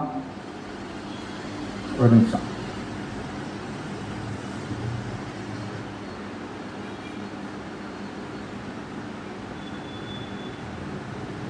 ஆமாம், என்ன சொல்கிறாருன்னா, ஞானத்தை மரியாதையுடன் நீ பேசாதே. அதாவது ஞானம் இப்போ ஒரு சகோதர பரிசுத்தாவியில் நிறைந்து தேவனுடைய சத்தியத்தின்படி நடக்கிறவர் எப்படின்னு பார்த்தீங்கன்னா தேவனுடைய ஞானத்தை தான் பேசுவார். இதில் நடக்காத என்ன பண்ணுவார்னா உலக ஞானத்தில் பேசுவார். அப்போ என்ன பண்ணுன்னா, அந்த ஞானத்தை மரியாதையோட என்ன பண்ணாத, பேசாத அப்படிங்கிறத குறித்து பார்க்குறோம். அப்போ இந்த துன்மார்க்கன் அப்படிங்கிற விஷயத்தை வச்சு பார்க்கும்போது தேவன் இந்த துன்மார்க்கனையும் என்ன பண்ணியிருக்காரு, படைச்சிருக்கேன்னு சொல்லி வசனத்தில் எழுதுறாரு. இந்த துன்மார்க்கனை நான் தான் என்ன பண்ணியிருக்கிறேன், படைச்சிருக்கேன்னு சொல்கிறாரு. வசனம் வாசிக்க. நீதிமொழி 16:4. நீதிமொழிகள் 16ஆம் அதிகாரம் 4ஆம் வசனம். சகலத்தையும் தமக்கென்று படைத்தார், தீங்கு நாளுக்காக துன்மார்க்கனையும் உண்டாக்கினார் கர்த்தர். ஆமாம், இது நீதிமொழி வசனம். சங்கீதக்காரன் என்ன சொல்றாருன்னா, அந்த தீங்கு நாளில் அவனை விடுவிப்பார் சொல்வார். அந்த தீங்கு நாளுக்காக சொல்றாருல, அந்த தீங்கு நாளில் துன்மார்க்கனை தீங்கு நாளுக்காக உண்டாக்கினார் சொல்றார். இந்த தீங்கு நாளில் அவர் என்னை விடுவிப்பார் சொல்லி சங்கீதக்காரன் கூட சொல்ற வசனத்தை கூட நான் பார்க்குறாங்க. இந்த வசனம் என்ன பார்த்தீங்கன்னா, அநியாயமாக துன்மார்க்கனை நியமித்தார்ங்கிற வார்த்தை இந்த வசனம் பேசல. இப்போ அநியாயமாக துன்மார்க்கனை நியமித்தார் அப்படிங்கிற வார்த்தை என்ன பண்ணல, இந்த வசனம் பேசல. ஒவ்வொருவரும் தங்கள் விருப்பத்தின்படி செயல்பட்டாலும் அதனுடைய முடிவு நம்ம ஆரம்பித்து சொன்ன பார்த்தீங்களா, பூமியை பண்படுத்துகிற விஷயங்கிறது. அதே மாதிரி இந்த துன்மார்க்கனை எதுக்கு படிச்சுக்காருன்னு பார்த்தீங்கன்னா, கடவுளுடைய நோக்கத்துக்கு அடங்கி உள்ளதான் இந்த துன்மார்க்குடைய செயல்களாம். இந்த துன்மார்க்குடைய செயல்கள் கூட கடவுளுடைய நோக்கத்துக்கு அடங்கி இருக்கிறதாக தான் காணப்படுகிற அன்புக்குரிய சகோதரர்களே. பார்த்தீங்கன்னா, மேலும் தீயவர்களின் செயல் கூட இறுதியாக கடவுளின் நீதியை வெளிப்படுத்தவும் உதவுகிறது அப்படின்னு சொல்லி. சரி, இந்த துன்மார்க்கனை இப்படியே போயிட்டு இருக்கிறாரு, என்ன பண்ணலாம், நம்மளை இதுக்காக பிரயாசப்பட்டு அவரை போய் நீதிமான் ஆக்க முயற்சி எடுத்துன்னு வச்சுக்காங்களேன். அப்போ நம்ம யார் அப்படின்னு தேவன் சொல்கிறாருன்னா, அதான் துன்மார்க்கமாக நடப்பவனை நீதிமான் ஆக்கலாமா? வாசிங்க. நீதிமொழி 17:15. நீதிமொழிகள் 17ஆம் அதிகாரம் 15ஆம் வசனம். துன்மார்க்கனை நீதிமானாக்குகிறவனும் நீதிமானை குற்றவாளி ஆக்குறவருமாகிய இருவரும் கர்த்தருக்கு அருவருப்பானவர்கள். ஆமா, இது சாதா உலகத்திலே பார்த்தீங்கன்னா ஒருவரை பற்றி நல்ல அபிப்பிராயமாக ஒருவரை தெரிஞ்சிட்டாலுமே அவரை வச்சு அவதூறாகவும் சில பொய்களாகவும் பரப்பும் போது யாருமே என்ன பண்ண மாட்டாங்க, விரும்பவே மாட்டாங்க. அதான் தேவன் சொல்றார், துன்மார்க்கனை நீதிமானாக்குறவனும் நீதிமானை குற்றவாளி ஆக்கிறவங்க. இது என்ன பார்த்தீங்கன்னா, சமூகத்தில் கூட யாருமே அதை ஏற்றுக்கொள்ள முடியாத, நீதிமன்றங்கள் கூட அதை யாருமே என்ன பண்ண மாட்டாங்க, ஏற்றுக்கொள்ளவே மாட்டாங்க. அன்புக்குரிய சகோதரர்களே, பார்த்தீங்கன்னா ஒரு துன்மார்க்கனை நீதிமான் ஆக்கக்கூடாது அப்படிங்கிற விஷயம் பார்க்குறோம். இந்த துன்மார்க்கன் சில காரியங்கள் செய்வார். முக்கியமாக அவர் என்ன பண்ணுவார் அப்படின்னு பார்த்தீங்கன்னா, வாசிங்க. அவர்கள் தீமைக்கு முன்னுரிமை கொள்வதால் தவறு என்பது சரி, சரி என்பது தவறு என்று தக்கங்களையும் மற்றவர்களை ஏமாற்ற முயலுகிறார்கள். தங்களையும் மற்றவர்களையும் ஏமாற்ற முயல்கிறார்கள். துன்மார்க்கமான செயல்கள் மூலமாக தன்னுடைய துன்மார்க்கத்தனமாக தான் மற்றவர்கள் இருக்கணும் அப்படிங்கிறத குறித்து அவங்க செயலில் இறங்குவார்கள் அப்படிங்கிறத குறித்து பார்க்குற அன்புக்குரிய சகோதரர்களே, இந்த ஒரு துன்மார்க்கனுக்கு வந்து பார்த்தீங்கன்னா தேவன் அநேக எச்சரிப்புகளை கொடுத்துருப்பார். அநேக முறையில் தேவனுடைய வார்த்தை மூலமாக, தேவனுடைய நம்ம அந்த ஆரம்பத்தில் அபிமெலேக்கில் பார்த்த மாதிரி சில கனவுல எச்சரிப்புகள் மாதிரி சில சகோதரர்களுடைய சத்தியத்தின் மூலமாக அநேக கொடுத்துருப்பார். பார்த்தீங்கன்னா இவர் எதையும் கேட்காத இருப்பார். அப்போ நம்ம என்ன பண்ணலாம்னா, நம்ம வேலையை பார்த்துட்டு நம்ம போய்கிட்டே இருக்கலாம். அதனால என்ன பண்ணுவாரோ முடிவில் ஏற்ற தான் கேட்பார், நம்மள்ட்ட தான் கேட்பார்னு வசனம் சொல்லு பாருங்க. எசேக்கியேல் 3ஆம் அதிகாரம் 18ஆம் வசனம். எசேக்கியேல் 3ஆம் அதிகாரம் 18ஆம் வசனம். நீ துன்மார்க்கனை எச்சரித்தும் அவன் தன் துன்மார்க்கத்தையும் தன் ஆகாத வழியையும் விட்டு திரும்பாமற் போவானாயில் அவன் தன் துன்மார்க்கத்திலே சாவான். நீயோ வென்றால் உன் ஆத்துமாவை தப்புவிப்பாய். ஆமாம், துன்மார்க்கனை எச்சரித்தும் அவன் தன் துன்மார்க்கத்தை தன் ஆகாத வழியை விட்டு திரும்பாமல் போவானாயில் அவன் தன் துன்மார்க்கத்திலே சாவான். அதோட முடிஞ்சிருச்சு. அதுக்கப்புறம் என்ன பண்ணலாம், நீ உன்னுடைய ஆத்மாவை தப்பித்துக் கொள்வாய் அப்படிங்கிறத பார்க்குறோம். இதை நான் வாசிக்கிறேன். இது என்ன பார்த்தீங்கன்னா, தீயவன் அதாவது துன்மார்க்கன்றவர் தன்னிச்சையாகவும் தன் சுய சித்தம் செய்தும் செய்யப்படுகிற தீமைகளுக்கும் நிச்சயமாக அவன் மறிக்க வேண்டும். தேவனுக்கு அர்ப்பணிக்கப்பட்ட அனைவரும் தெய்வீக திட்டத்தின் இந்த அம்சத்தை தெளிவுபடுத்தும் பொறுப்பை உணர வேண்டும். அருளற்ற பாவம் எப்போதும் மரணத்தை தரும். தன் உயிரை பாதுகாக்க தீயவன் முழுமையான மனதுடன் அதான் அந்த எல்லாத்தையும் விட்டு திரும்பினான்னா என்ன பண்ணுவான்னா, தேவன் கண்டிப்பாகவே அவரை மன்னிப்பார் அப்படிங்கிறத குறித்து பார்க்குறோம். நெக்ஸ்ட் பார்த்தீங்கன்னா, அந்த துன்மார்க்கன் சாகட்டும், நீ என்ன பண்ணு, நீ வந்து பிழைச்சிக்கோ, அவனை விட்டு தப்பி போய்க்க அப்படிங்கிறத குறித்து பார்க்குறோம். இது பார்த்தது வந்து துன்மார்க்கனை குறித்து பார்த்தது 5ஆவதாக பார்த்தோம். 6ஆவதாக பார்க்குற விஷயம் பார்த்தீங்கன்னா, இதை ஒன்று வாசிச்சிருங்க. என்னாகும் 26ஆம் அதிகாரம் 65ஆம் வசனம். வனாந்திரத்திலே சாகவே சாவார்கள் என்று கர்த்தர் அவர்களை குறித்து சொல்லி இருந்தார். எப்பெண்ணையின் குமாரனாகிய காலேபும் நூனின் குமாரனாகிய யோசுவாவும் தவிர வேறு ஒருவரும் அவர்கள் மீதியாய் இருக்கவில்லை. சரி, இது வந்து பார்த்தீங்கன்னா காலேபும் யோசுவாவும் குறிக்கிற வசனம். இப்போ யோசுவா அப்படிங்கிறதுக்கு அர்த்தம் என்னன்னு பார்த்தீங்கன்னா, ரட்சிப்பார், கர்த்தரே ரட்சிப்புங்கிறதான வார்த்தை. இந்த காலேபுங்கிற வார்த்தை என்ன அர்த்தம், நம்ம இடையில கூட பார்த்துருந்தோம். காலேப்புங்கிற வார்த்தை இடையில கூட நம்ம பெரிய ஸ்டடியில் நம்ம சும்மா கொடுத்துருக்கோம். காலேப்புங்கிற வார்த்தைக்கு பேர் பார்த்தீங்கன்னா யாரும் தப்பாக நினைக்காங்க, நாய். ஏன் அப்படின்னு பார்த்தீங்கன்னா, கரெக்டாக பொருந்துவார் இந்த காலேப்பு. யோசுவாவை பின்னாலே போயிருக்கிறார். இந்த காலேப்புங்கிற பேருக்கு அர்த்தம் என்னன்னு பார்த்தீங்கன்னா, நமக்கு ரொம்ப சந்தோஷமாக இருக்கும். அதாவது விசுவாசம் மிக்க நண்பன் போல. நஞ்சியோட நாயின்னு சொல்கிறோம் பார்த்தீங்களா, அந்த விசுவாசம் மிக்க நண்பன் போல முழு மனம் உள்ளவன் இந்த காலேப்பு அப்படிங்கிறது. அப்போ இந்த காலேப்பு யோசுவாவை இப்போ யாருக்குள்ள வரலாம், இப்போ நமக்கு நான் பாடத்தை பற்றிடலாம். யோசுவாவுக்கு பின்னாலே என்ன பண்ணாரு, காலேப்பு கடைசி வரைக்கும் அவர் கூடாலே இருந்தார். இப்போ நம்ம யார் கூட தான் இருக்கணும், யார் தான் நம்ம வந்திருக்கா, நம்ம அவருக்கு பின்னாலே போட்டி இருக்கு. கர்த்தர் இயேசு கிறிஸ்து வந்திருக்காரு, அவருக்கு பின்னாலே என்ன பண்ணணும், போகணும். அவர் என்ன பாதை வச்சிருக்காரோ அந்த பாதையோட போகணும். வேற யாருக்கு பின்னாலே என்ன பண்ணிடக்கூடாது, போயிடக்கூடாது. ஒருவேளை மற்றவங்களுக்கு பின்னால் போய் இஸ்ரவேல் என்ன பண்ணாங்க, பாலைவனத்தில் அந்த வனாந்திர பயத்தில் என்ன பண்ணாங்கன்னு பார்த்தீங்கன்னா, அவர் அழிக்கப்பட்டார்கள் அன்புக்குரிய சகோதரர்களே. அப்போ இஸ்ரவேல் ஜனங்களுக்கு தேவன் கொடுத்த சாபமாகட்டும், கர்த்தர் இயேசு கொடுத்த சாபமாகட்டும், இது எல்லாமே என்ன ஆகுது, அவர் வழிமுறை. அதாவது என்ன சொன்னார்னா, நீ அங்கிருந்து புறப்பட்ட யாரும் என்ன பண்ண மாட்டீங்க, கானான் தேசத்துக்கு போகவே மாட்டீங்க. வழி பிறக்கிற ஆட்கள் தான் என்ன பண்ணுவாங்க, கானானுக்குள்ளே போவாங்க அப்படிங்கிறத குறித்து சொன்னார் அன்புக்குரிய சகோதரர்களே. இது வந்து பார்க்குறது இஸ்ரவேல் ஜனங்களை குறித்து நம்ம பார்த்த விஷயம். லாஸ்ட்டுக்கு 7ஆவதாக ஒரு விஷயம் பார்க்குறோம். என்னன்னு பார்த்தீங்கன்னா, வாசிங்க நியாயாதிபதிகள் 13:28. நியாயாதிபதிகள் 13ஆம் அதிகாரம் 22ஆம் வசனம். தன் மனைவியை பார்த்து, நாம் தேவனை கண்டோம், சாகவே சாவோம் என்றான். போதும். பார்த்தீங்கன்னா இது யார் சொல்கிறா, யார்கிட்ட சொல்கிறா, மனோவா. மனைவி பேர் என்னது, சூப்பர், கரெக்ட் சொல்லிட்டு. யாராவது பார்த்தீங்கன்னா பெயரிடப்படாத இந்த சகோதரி, அதாவது அவங்க மனைவிக்கு இருக்கிற அந்த விசுவாசம் வந்து ரொம்ப பயங்கரமான விசுவாசமாக இருக்கும். மனோவா என்ன பண்ணிட்டாருன்னா, தேவன் வந்து பரிசுத்தர், சுத்தம் உள்ளவர். நம்ம யாருன்னு பார்த்தீங்கன்னா சுத்தமே இல்லாதவர். நம்ம என்ன பண்ணக்கூடாது, அவர் பார்த்துட்டு என்ன பண்ணுறோம், நம்ம கண்டிப்பாக மரிச்சே போகணும். ஆனால் அவங்க என்ன சொல்கிறாங்கன்னா, கர்த்தர் நம்மை அழிக்க விரும்பி இருந்தால் பலியை ஏற்றுக்கொள்ள மாட்டார். அது மட்டும் இல்லாமல் மகனை பற்றிய வாக்குறுதி என்ன பண்ணியிருக்க மாட்டார், நமக்கு தந்திருக்கவே மாட்டார். நீங்கள் ஏன் அப்படி நினைக்கிறீங்க அப்படின்னு சொல்லி தன் கணவருக்கு வந்து ஒரு உற்சாகத்தை கொடுக்குறதான ஒரு விஷயத்தை கூட மனோவனுடைய மனைவி வந்து பண்ணியிருக்கிறார் அன்பு சகோதரர்களே. இப்போ வந்து மனோ பண்ண விஷயம் என்ன பார்த்தீங்கன்னா, கடவுளுடைய அந்த பரிசுத்தத்தை பற்றியும் கடவுளுடைய மனிதர்களுக்கு நம்பிக்கையும் அதிகரிக்கக்கூடியதான வார்த்தை தான் அந்த வார்த்தை.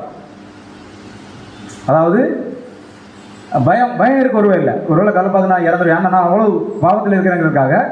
நெக்ஸ்ட்டு பார்த்தீங்கன்னா அவர் எவ்வளோ பரிசுத்தமாக இருக்கிறதையும் இந்த மனோவா காமிச்சதை குறித்து நம்ம பார்க்கலாம் அன்பு சகோதரர்களே. இப்போ நமக்கு இவ்வளோ பாடல்களாக வந்துடலாம் இல்லையா? நம்ம பண்ணால் எப்படி பண்ணலாம், என்ன பண்ணலாம்? நம்ம ஜெபம் என்ன பண்ணுறோம்? அற்பரும் குப்பையும் தூசியும் துடைத்து போட்ட கந்தையுமாக இருக்கிற பாவிகளாக எங்களுக்கு இந்த சத்தி தந்திருக்கிறேன். எப்படி சகையை வந்து நீரின் வீட்டில் வர்றதுக்கு நான் பார்த்துருந்தேன்லன்னு சொல்கிறாரு. பேர் என்ன பண்ணுறாரு? தயவுசெய்து என்ன பண்ணுறீங்க, என்னை விட்டு நீங்கள் போயிருங்க, என்னால் முடியாது. இந்த மாதிரி பரிசுத்தர் மாணவனுக்கு என்னால் முடியாது. இதெல்லாம் எதை அடையாளப்படுத்து பார்த்தீங்கன்னா, அந்த மனம் வந்து காமிச்சிட்டு அந்த ஒரு தாழ்மைங்கிற விஷயத்தை விடையும் ரொம்ப பாவிங்கிற விஷயத்தை வந்து ப்ரூவ் பண்ணுற விஷயம் தான் அந்த மாதிரி விஷயங்கள் எல்லாமே. அப்போ கர்த்தர் இயேசு பக்கத்தில் போய் நம்ம நிற்கிறது நம்ம எந்த அளவுக்கு தகுதி உள்ளவங்களாக இருக்கிறோமா இல்லையாங்கிறத வந்து பார்த்துன்னு பார்த்தீங்கன்னா, நாம் ஒவ்வொரு நாமே அழைத்து பார்க்கக்கூடியவர்களாக இருக்கிறோம் அன்புக்குரிய சகோதரர்களே. இப்போ நம்ம இவ்வளோ 7 வாரங்களையும் பார்த்தோம். என்ன பார்த்தோம்னு பார்த்தீங்கன்னா, சாகவே சாவாங்கிற வார்த்தை யார் யாருக்கு பதிவிடப்பட்டிருக்கு, யார் யார் கீழ்ப்படித்தார்கள், கீழ்ப்படியவில்லை, யார் யார் இந்த வார்த்தைகளை உயர்வாக தங்கள் வாழ்க்கையை எடுத்துக்கொண்டார்கள் அப்படின்னு வச்சு பார்க்கும். நெக்ஸ்ட் இது என்ன பண்ண போகிறோம் பார்த்தீங்கன்னா, தேவன் உலகத்தில் சாகவே சாவாங்கிற வார்த்தை வந்து சொல்லிட்டாரு. உலகத்தில் எந்த மாதிரியான விஷயங்கள் நடந்து கொண்டிருக்கிறது, எதன் மூலமாக நடந்து கொண்டிருக்கிற விஷயத்த கொஞ்சம் ஷார்ட்டாக பார்த்துக்கலாம். நமக்கு பார்த்தீங்கன்னா மனுஷன் எப்படியெல்லாம் சாகிறான் பார்த்துக்கிட்டு பல வகையில் இருக்குது. உதாரணத்துக்கு இந்த கை முடிஞ்சிச்சு. இப்போ எனக்கு இந்த 2 கை முடிஞ்சது தான், ஒரு காலம் முடிஞ்சது தான். என்ன ஆச்சுன்னு பார்த்தீங்கன்னா, அந்த ஒரிஜினல் வந்து போயிடும். என்ன ஆகுதுன்னு பார்த்தீங்கன்னா, அந்த சாகவே சாவாங்கிற ஸ்டார்டிங் பாயிண்ட் என்ன ஆகுது, எனக்கு வந்து தொடருது. அப்படி ஒவ்வொருத்தருக்கும் ஒவ்வொரு பாயிண்டில் ஒவ்வொரு பாயிண்ட் வியூவில் வந்து ஒவ்வொருக்குமே அந்த சைடில் வந்து நடக்கும். சிலருக்கு அந்த கை கால் இருமல், ஜலதோஷம், காய்ச்சல், வைரஸ் காய்ச்சல். அது மட்டுமா, இங்கே பாருங்கள், இந்த கண் பிரச்சனை, ப்ரெஷரு, சுகரு வந்துட்டே இருக்குதா. இனி என்ன ஆகும் பார்த்தீங்கன்னா, 70 80 இருந்தது, இனி என்ன ஆகும்னு பார்த்தீங்கன்னா 60 ஆயிடும். இப்படியே போயிட்டு இருக்குதான். ஏன்னா காலநிலைகள் அந்த மாதிரியாக சூழல் கூட நம்ம போயிட்டு இருக்க அன்புகள் சார்புகளை சாதாரண ஒரு திரவ பொருள். அதாவது இது எல்லாம் என்ன பண்ணுன்னு பார்த்தீங்கன்னா, மனிதனை வந்து தேவனுக்கு சப்போர்ட் பண்ணுறான். இதெல்லாம் எந்த அளவுக்கு சப்போர்ட் பண்ணுறான் பாருங்க தேவன். நமக்கு என்ன பண்ணுதுன்னா, இதெல்லாம் பார்க்கறது கொஞ்சம் விருப்பமாக தான் இருக்குது. நம்ம என்ன பண்ணிக்கலாம், நம்ம உண்மையான சபையார் நம்ம என்ன பண்ணலாம்னா, மனிதன் என்ன பண்ணுறான், சாகவே சாகுகிற வார்த்தைக்கு தேவனுக்கு ஒத்துழைக்கிறான். அப்படிங்கிற சின்ன ஒரு திரவ பொருள் வந்து மனிதனால் என்ன பண்ண முடியல, இருக்கவே முடியல, தானே தேடிக்கிறான் அந்த அழிவை. நெக்ஸ்ட் பார்த்தீங்கன்னா, அந்த புகைப்பிடிக்கிற விஷயம். இன்னும் பார்த்தீங்கன்னா என்ன சொல்கிறாருன்னு பார்த்தீங்கன்னா, நீ வாழ்கிற வாழ்க்கை வருத்தமும் சஞ்சலமாகிற வார்த்தையை வந்து அவன் கரெக்டாக அவன் அப்படியே அபியாசப்படுத்திக்கிறான் தன் வாழ்க்கையில் மனிதன். நெக்ஸ்ட் பார்த்தீங்கன்னா, இந்த மாதிரியான வைரஸ் கிருமிகள், தோல் வியாதிகள், முதுகுவலி, கிட்னி ஸ்டோன்கள் இப்படி அநேகமாக இருக்குது. இன்னும் பார்த்தீங்கன்னா இந்த மாதிரி பிரச்சனைகள், கொசு பிரச்சனைகள், இப்படி எல்லாமே இது எல்லாம் எதாவது அழகுன்னு பார்த்தீங்கன்னா, இந்த சாகவே சாவாகிற வார்த்தைக்குள்ளார இது எல்லாமே வந்துடும். இன்னொன்று பார்த்தீங்கன்னா, அந்த கண் பிரச்சனை, கண்ணை வச்சு கொஞ்சம் பார்த்துரு. கண்ணை பார்த்தீங்கன்னா இது என்ன, கேமரா. மனிதனுடைய கண் இது. ஆக்சுவலி மனிதன் கண்டுபிடிச்ச கண்ணு. இந்த கண்ணு வந்து பார்த்தீங்கன்னா என்ன பண்ணுது பார்த்தீங்கன்னா, அது வந்து கேமரா வரும். இது வந்து தேவன் படைச்ச கண். அது எப்படின்னா, இதுடைய சாம்பிள் தான் அது. இந்த கண் எப்படி தேவன் படைச்சிருக்கிறாரோ, இதுக்கு பேக்கில் என்ன இருக்குது, இதுக்கு உள்ளே இருக்குது, வெளியில் என்ன இருக்குது அப்படிங்கிற எல்லா விஷயத்தையுமே தெள்ள தெளிவாக இந்த கண்ணுக்கு சாம்பிள் தான் அந்த கேமரா. ஆனால் நீங்கள் பார்த்தீங்கன்னா, அந்த லேப்டாப்பை இப்போ வந்து அந்த கேமராவில் ஃபோட்டோ எடுத்துகிட்டு நீங்கள் அப்படி பார்த்தீங்கன்னா தெரியாது. ஆனால் அந்த கண்ணால் எங்கே பார்க்கும்போது என்னால தெரியுது பாருங்க. அப்போ தேவன் வந்து சயின்ஸில் 103 மார்க் வாங்கியிருக்கிறாரா, எவ்வளோ நீட்டாக வாங்கியிருக்காரு பார்த்தீங்களா. என்ன பார்த்தீங்கன்னா, இந்த லாஸ்ட் லைனை பார்க்க வாசிங்க. அந்த படத்தின் மூலம் மூளைக்கு செய்தி அனுப்பப்பட்டு நான் நம்பப்படுகிறது. அதுக்கு முன்னாடி பார்த்தீங்கன்னா, மனிதனின் கண் என்பது ஒரு சிக்கலான அமைப்பான். யோசிச்சு பாருங்க. அது வந்து உண்மையில் இன்னும் சில படங்கள்லாம் இருக்குது. நம்ம எடுத்து பார்த்தீங்கன்னா, ஒரு நிமிஷம், இதில் வந்து அதாவது கேமரா போல் இருக்குது இந்த கண். நம்ம பார்க்குற கண் என்ன ஆகுது பார்த்தீங்கன்னா, கேமரா ஜூம் பண்ணி நம்ம அங்கே போய் பார்க்கலாம். அது அந்த அளவுக்கு நம்ம கண் வந்து பவர் வந்து தேவன் அப்படி படைச்சிருக்கிறாரு. இந்த கண்ணை வந்து மனுஷன் என்ன பண்ணுறான்னா, பல வகைகளை இதை அழிக்கிறதுக்கு முயற்சி எடுக்கிறான். சினிமா தேட்டர் போகிறது, டிவி பார்க்குறது, மொபைல் பார்க்குறது. இப்போ மொபைல்லாம் ரொம்ப இதாக இருக்குது. அதனால என்ன ஆகுதுன்னு பார்த்தீங்கன்னா, இப்படி ஆகி போகுது. சின்ன குழந்தைங்கெல்லாம் கண்ணாடி போடுற சூழ்நிலை வந்துருக்கு. இந்த கண்ணாடிக்கு அந்த முகத்துக்கு ஏதாவது சம்மந்தம் இருக்குதா? கொஞ்சம் சின்ன கண்ணாடி போட்டுருந்தா கூட நல்லா இருக்கும். பெரிய கண்ணாடி போட்டு என்ன ஆகிருக்கு, அது போட்டால் தான் கண்ணு தெரியும் போல இருக்குது. இது இப்படி இருந்த கண், இப்படி இருக்குல்ல, பாவம் பண்ண பிறகு உள்ள கண் இது. அவன் பாவம் பண்ணதுக்கு முன்னாடி ஆதாம் கண் எப்படி இருந்திருக்கும்? எவ்வளோ வெள்ளையாக இருந்திருக்கும் இல்லையா அந்த கண்? அது பார்க்கறதுக்கு அப்படியே அழகாக இருந்திருக்கும். அப்போ இந்த சாம்பிளை வச்சு தான் என்ன பண்ணியிருக்கான்னு பார்த்தீங்கன்னா, மனிதன் வந்து இன்னைக்கு வந்து இந்த கண்ணை வந்து படைத்து வச்சிருக்கான். இந்த கண்ணை பற்றி சில வரிகள் என்ன பார்த்தீங்கன்னா, ஒரு மனிதன் சராசரியாக ஒரு நிமிடத்திற்கு அமைக்க பார்த்தீங்களா 15லேருந்து 20 நிமிஷம் வந்து கண் அடிக்கிறான், கண் எமைக்கிறான். இது எமைக்கிறது மூலம் என்ன ஆகுன்னு பார்த்தீங்கன்னா, இதில் உள்ள தூசிகள், அந்த அழுக்கு, சில கிருமிகள் எல்லாத்தையும் பார்த்தீங்கன்னா அந்த ஓரமாக கொண்டு வந்துருது. உண்மையிலேயே தேவனுடைய படைப்புகளில் மிகப்பெரியதான ஒரு படைப்புங்கிற பார்த்தீங்கன்னா அந்த கண்ணு தான் அன்புக்குரிய சகோதரர்களே. அதில் நிறைய விஷயங்கள் நான் கொஞ்சம் எடுத்து வச்சிருக்கேன். அது கொஞ்சம் டைம் ஆகிடும், நான் அதை கடந்து அப்போ ஸ்கிப் பண்ணி தான் நான் போகிறேன். நெக்ஸ்ட் பார்த்தீங்கன்னா, இப்படி அழகாக தேவன் படைத்த கண்ணை வந்து இந்த மனுஷன் எப்படி பண்ணிட்டான்னு பார்த்தீங்கன்னா, இப்போ இந்த மாதிரி ஆகிட்டான். எந்த வகையிலே கண் நோய் வைரஸ் ஆகட்டும், நெக்ஸ்ட் இந்த மாதிரிலாம் ஆகுது கண். சில ட்ரிங்க்ஸ் அதிகமாக சாப்பிட்ற ஆட்கள் கண்ணெல்லாம் பார்த்தீங்கன்னா இப்படி தான் இருக்கும். சாகவே சாவாய் உன் கண்களின் இச்சை அழிய கிடவுது. இந்த கண்ணில் தான் என்னாச்சு, இந்த பழத்தை என்ன பண்ண, இந்த கண்ணை நீ பார்த்த இந்த கண்ணை என்ன ஆகுன்னு பார்த்தீங்கன்னா கண்டிப்பாக என்ன பண்ணும், சாகவே சாக வேண்டாம். நெக்ஸ்ட் ஸ்திரீகளுக்குள்ள பிரச்சனை, பெரிய பிரச்சனை இருக்கு பாருங்க. இந்த மாதிரி விஷயங்கள்லாம் பார்த்தீங்கன்னா அன்றைக்கி அநேகமாக நடக்குது. சில பிள்ளைங்க சகோதரிகள்லாம் முடியலாம் ரொம்ப கம்மியாக தான் இருக்குது. அது என்னன்னு பார்த்தா தண்ணி பிரச்சனை இருக்குது, அவங்க சரீர பிரச்சனை கூட இருக்குது, சகோதரிகள் கூட அந்த பிரச்சனைகள் இருக்குது அன்புக்குரிய சகோதரர்களே. நெக்ஸ்ட் பார்த்தீங்கன்னா இந்த இருதய நோயினால் இந்த அட்டாக் வந்து சாகுறாங்க, இப்போ நிறைய பேர் சாகுறாங்க. நெக்ஸ்ட் இந்த பல்லு பல்லு பல்லு கிருமி தாக்குறது வந்து ரொம்ப ரொம்ப விசேஷம். அது இது வந்து பல்லு நீங்கள் க்ளீன் பண்ணிங்கன்னா தெரியும். அதாவது மார்பிள் கல் கரைச்சா எப்படி ஒரு ஸ்மெல் வரும் பாருங்க, அதே ஸ்மெல்லு தான் இதில் இருக்குது. அந்த மாதிரி படைச்சிருக்கிற தேவன். இந்த பல்லை கரைக்கிறதுக்கும் ஒரு கிருமி இருக்குல்ல, இந்த கல்லை கரைக்கிறதுக்கும் நம்ம கல் வச்சு உடைச்சாலே ரொம்ப உடைய கஷ்டப்படாது. நெக்ஸ்ட் பார்த்தீங்கன்னா சின்ன பிள்ளைங்களுக்கு புற்றுநோய், அப்புறம் இந்த போதைப் பொருள் போடுறதுனால வர விஷயங்கள் அப்படி பார்க்கும்போது நிறைய இருக்குது. இது மனிதர்கள் மட்டும் இல்லை, மிருகங்களுக்கும் இதே நிலை தான் நடக்கிறது அன்பு சொல்ல. அப்போ நமக்கு தேவன் என்ன, இப்போ நமக்கு வந்துடலாம், நமக்கு இதை கொஞ்சம் பார்த்து முடிச்சிடலாம். அப்போ நமக்கு என்ன சொல்கிறாரு பார்த்தீங்கன்னா, இவ்வளோ விஷயங்களை சாகவே சாவாக இந்த உலகத்தை ஏற்படுத்தி வைக்கிற நான், என்னால் தெரிந்து கொள்ளப்பட்ட ஜனங்களாகிய உங்களுக்கு நான் என்ன சொல்கிறேன் பார்த்தீங்கன்னா, நித்திய ஜீவனை உங்கள் நாளைக்கு வாசிக்க வேண்டாம். நெக்ஸ்ட் பார்த்தீங்கன்னா, அந்த ஜீவன் அவருடைய குமாரில் இருக்கிறது என்று அந்த சாட்சியம் அப்படிங்கிறத குறித்து பார்க்கணும். இதை பார்க்கறதுக்கு முன்னாடி நம்ம தேவனை பற்றி பார்த்துக்கலாம். இந்த சாகவே சாவாகிற வார்த்தைக்கும் தேவனுக்கு ஏதாவது தொடர்பு இருக்குதா? தொடர்பே இல்லை. அவர் சொன்னார் அவ்வளோதான். நான் இந்த இதுக்கு பொருள், இந்த இதுக்கு ஆப்டாவாரான்னு கேட்குறேன். நான் வாய்ப்பே இல்லை. அதனால வசனத்தில் என்ன சொல்லிட்டாரு, ஒருவராய் சாவாமை உள்ளவரும். அப்போ என்னன்னு பார்த்தீங்கன்னா, நெகேமியா சொல்லும்போது அவர் அனாதியா என்னென்னைக்கும் இருக்கிற நம்ம கடவுள், நம்முடைய பிதாவாகிய தேவன் அப்படிங்கிறத குறித்து பார்க்குறோம். நெக்ஸ்ட் ஒரு வசனத்தை எப்படின்னு பார்த்தீங்கன்னா, நீரோ மாறாதவராக, எபிரேயர் 1:12 வாசிக்கும்போது நீரோ மாறாதவராக இருக்கிறீர் அப்படிங்கிறத குறித்து பார்க்குறோம். நெக்ஸ்ட் 1 சாமுவேல் 14:29 பார்த்தீங்கன்னா, அவர் பொய் சொல்றதும் இல்லை. இப்போ அவர் பொய் சொல்றது இல்லை. நம்ம பொய் சொன்னா என்னன்னு தெரியுமா? நம்ம பொய் பேசினா உண்மை பேசுறது இன்னொரு ஆள் வருவார் அந்த இடத்துல. யார்? தேவன் கொண்டு வைப்பார். நம்ம பொய்யா தான் வந்து பேசிட்டு இருக்கிறோம் வச்சுக்கோங்களேன். தேவன் உண்மை பேசுறதுன்னு சொல்லி இன்னொரு ஆளை கொண்டு வைப்பார் அன்புக்குரிய சகோதரர்களே. நெக்ஸ்ட் இன்னொன்று பார்த்தீங்கன்னா, அப்போ பொய் பேசலாம் வேற என்ன தான் பேசுவார் அப்படின்னு பார்த்தீங்கன்னா, சங்கீதம் 89:8 பார்க்கும்போது உம்முடைய உண்மை சூழ்ந்து இருக்கிறது அப்படிங்கிற இது வந்து பிதாவாகிய தேவனை குறித்து பார்த்துற விஷயம். கர்த்தர் இயேசு குறித்து நம்ம பார்க்கும்போது யாரும் என்ன சொல்றாருன்னா, வெளிப்படுத்த 1:18 மரித்தேன், இதோ சதா காலங்களில் உயிரோடு இருக்கிறேன். அவர் என்ன பண்ணல, ஒருவராய் சாகாமல் வார்த்தை யாருக்கு பொருந்தாது? இயேசு கிறிஸ்துக்கு பொருந்தாது. ஏன்னா அவர் ஒரு முறை மரித்தார், இனி என்ன பண்ணுவார்னா யுகாயுங்களுக்கும் அவர் உயிர் இருப்பார். நெக்ஸ்ட் ஒரு அருமையான வசனம் ஒன்று இருக்கு, இந்த வசனத்தை வாசிங்க. எபிரேயர் 13:28. எபிரேயர் 11:8 இயேசு கிறிஸ்து நேற்றும் இன்றும் என்றும் மாறாதவராய் இருக்கிறார். நேற்றுனா எது, இன்றுனா எது, என்றும்னா எது? ஓகே, இன்றும் இது, என்றும் யுகாயுங்களுக்கு. அப்போ பார்த்தீங்கன்னா, நேற்றும்னா பிதாவாய் தேவனோட இருந்த அந்த காலங்கள், அவர் லோகோஸா இருந்த தன்மை.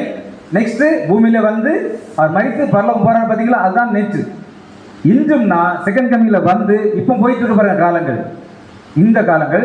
என்றும்னா மூன்றாம் உலகத்தில் கண்ணு தெரிய ராஜ்யத்திலிருந்து யுகாயுகம் முடிய அவர் எப்படி இருப்பார்னா மாறாதான் இருப்பார். அதுதான் இயேசு. நம்ம அவரை தான் நம்ம பின்பற்றி வந்திருக்கிறோம் அன்புக்குரிய சகோதரர்களே. இப்படி பின்பற்றி வந்துட்டு தான் நம்ம என்ன பண்ணுறோம்னா, இதில் 3 உலகங்கள் கூட அடங்கிறதில்லை. முதலாம் உலகம், 2ஆம் உலகம், 3ஆம் உலகம் கூட நம்ம அழகாக எடுத்துக்கலாம் அன்புக்குரிய சகோதரர்களே. நெக்ஸ்ட் பார்த்துக்கிட்டா ஜீசஸ் பற்றி பார்த்து நம்மளை பற்றி வந்துடுவோம். நம்ம என்ன சொல்லிட்டு வந்துட்டோம் அப்படின்னு பார்த்தீங்கன்னா, கிறிஸ்து எனக்கு ஜீவன், சாவு எனக்கு ஆதாயம் அப்படிங்கிறத குறித்து பார்க்குறோம். இந்த வசனத்தை பார்த்தீங்கன்னா, ஒருவன் என்னை பின்பற்றி வர விரும்பினால் அவன் தன்னைத்தான் வெறுத்து, அந்த வசனத்தை பார்த்தீங்கன்னா இது ஆப்டாவது வசனம். கிறிஸ்து எனக்கு ஜீவன். ஒருவன் தன்னைத்தான் வெறுத்து, அவன் வெறுக்கனாலே என்ன பண்ணணும் பார்த்தீங்கன்னா, கர்த்தர் இயேசுவை பின்பற்றணும். அப்போ தான் வெறுக்க முடியும். சாவு எனக்கு ஆதாயம் பார்த்தீங்கன்னா இல்லை இயேசு தம்முடைய சிஷ்யர்களுக்கு ஒருவன் என்னை பின்பற்றி வர விரும்பினாலுங்கிறது தான் கிறிஸ்து எனக்கு ஜீவன். சாவு எனக்கு ஆதாயங்கிறது என்ன பார்த்தீங்கன்னா, அவன் தன்னைத்தான் வெறுத்து தன் சிலுவை எடுத்துக்கொண்டு நடக்கிற விஷயம் அன்பு சாவு. எனவே நாம் என்ன பண்ணோம்னா, பழைய சரீரத்தை கொடுத்து புதிய சரீரத்தை வாங்கியிருக்கோம், பழைய சிந்தையை கொடுத்து புதிய சிந்தையை வாங்கியிருக்கோம். அதாவது யாராவது பழைய கொடுத்து புதுசு வாங்குவாங்களா? இங்கே இன்னைக்கு நிறைய வாங்க, காலையில் 6 மணிக்கு கிளம்பிடுவாங்க. என்ன பண்ணுவாங்க, என்ன சொல்லுவாங்க தெரியுமா? என்ன அழகாக ஒரு வார்த்தை சொல்லுவாங்களே, நல்ல விலைக்கு எடுத்துக்கொள்கிறோம், நல்ல விலைக்கு எடுத்துக்கொள்கிறோம். யாராவது நல்ல விலைக்கு எடுத்தோம்னா கள்ள விலைக்கு தான் எடுப்பாங்க. நம்ம தேவன் அப்படி கிடையாது. அவர் உண்மையை பேசுகிறவர், போய் பேசாதவர். அவர் என்ன பண்ணுவார்னா, டைரெக்டாக நீ பழசாக இருக்கிறது எனக்கு நல்லா தெரியுது, நான் என்ன பண்ணுறேன்னா இதை மாற்றி நான் என்ன பண்ணுறேங்க, புதுசாக நான் உன்னை உருவாக்குறேன் அனுப்புகிறேன் சார் அப்படி சொல்கிறாரு. நெக்ஸ்ட்டு நம்ம என்ன பண்ணிட்டோம் பார்த்தீங்கன்னா, பேப்டிசம் எடுத்துட்டோம். எல்லா தேவனுடைய நீதியும் நிறைவேற்றதுக்காக நம்முடைய முயற்சிகள் நம்ம எல்லாத்தையும் எடுத்துட்டோம் அனுப்புகிறேன் சார் சொல்லி. இப்படிப்பட்ட சரீரத்தை தேவன் நமக்கு என்ன செய்வார் அப்படிங்கிறத அப்போஸ்தலன் பவுல் சொல்கிறார். பார்த்தீங்கன்னா நானே வாசிக்கிறேன், டைம் ஆகிடும். ரோமர் 8:11 என்ன சொல்கிறாருன்னா, அன்றியும் இயேசு கிறிஸ்துவை மருத்துவம் எழுப்பினுடைய ஆவி உங்களில் வாசமாக இருந்தால் கிறிஸ்துவை மருத்துவம் எழுப்பினவர் உங்களில் வாசமாயிருக்க தம்முடைய ஆவியினாலே சாவுக்கு ஏதுவான உங்கள் சரீரங்களை உயிர்ப்பிப்பார். மண்ணுக்குள்ள போகிறது எல்லாமே உலக ஜனங்களுடைய சரீரங்கள் இல்லாமல் மண்ணுக்குள்ள போது சாகவை சாகிறது அக்யூட்டாக பொருந்து நம்முடைய மாம்சத்திலும் என்ன ஆகும், அதுக்கு அழகாக பொருந்தும். நெக்ஸ்ட் என்ன ஆகும் பார்த்தீங்கன்னா, சாவுக்கு ஏதுவான உங்கள் சரீரங்களையும் உயிர்ப்பிப்பார். இது என்ன சரீரம்? ஆவிக்குரிய சரீரங்களை என்ன பண்ணுவார்னா தேவன் உயிர்ப்பிப்பார் அனுப்பிக்கிற சொல்லி. அதுதான் என்ன சொல்கிறாருன்னா, ஒரு நிமிடத்திலே நாம் மறுரூபமாக்கப்படாத விஷயங்கள். அப்போ இந்த மாம்சம் எதற்காக அப்படின்னு பார்க்கும்போது, இந்த மாம்சத்தை எது ஆளக்கூடாது அப்படின்னு சொல்கிறாரு பார்த்தீங்கன்னா, ரோமர் 6:12 வாசிக்கும் போது, ஆகையால் நீங்கள் சரீர இச்சையின்படி பாவத்திற்கு கீழ்ப்படியத்தக்கதாக சாவுக்கு எதுவான உங்கள் சரீரத்தில் பாவம் என்ன பண்ணக்கூடாது, ஆளாமல் நீங்கள் பார்த்துக்கொள்ளுங்கள் அப்படிங்கிறத சொல்கிறாரு. சவுளுடைய வார்த்தைகளை மட்டும் வாசிக்க ஒரு நிமிஷம். சரி வாசிங்க. ஆகையால் பாவம் உங்கள் இறந்து போகிற சீரற்ற உடலில் ஆட்சி செய்யாதபடியாக இருங்கள். ஏனென்றால் நாம் புதிய சுவாபத்தினராக இருக்கிறோம், வேறொரு ஆவியால் பரிசுத்தமாக்கப்பட்டுள்ளோம். இப்போதும் கூட பாவம் எல்லா இடத்திலும் ஆட்சி செய்யவில்லை, அதை உங்களை ஆட்சி செய்ய விடாதீர்கள். பாவத்திற்கு கீழ்ப்படிந்து நடக்க வேண்டாம். ஆமாம், பாவத்திற்கு கீழ்ப்படிந்து நடந்தீங்கன்னா என்ன பார்த்தீங்கன்னா, நீங்கள் சாகவே சாவாய். அப்போ என்ன செஞ்சால் நம்ம பிழைப்போம் அப்படின்னு ஆமோஸ் தீர்க்கதரிசி சொல்றாரு பார்த்தீங்கன்னா, வாசிங்க.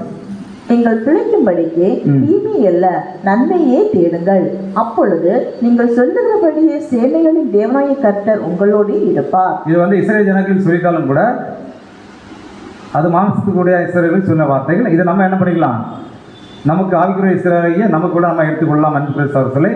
நெக்ஸ்ட் சகோதரருடைய வார்த்தைகள் கூட வார்த்தைகளை வாசிங்க. புதிய சித்தம் இந்த சரீரத்தை என்ன பண்ணா இப்போ தப்பு இல்லை அப்படிங்கிறது சொல்றாரு.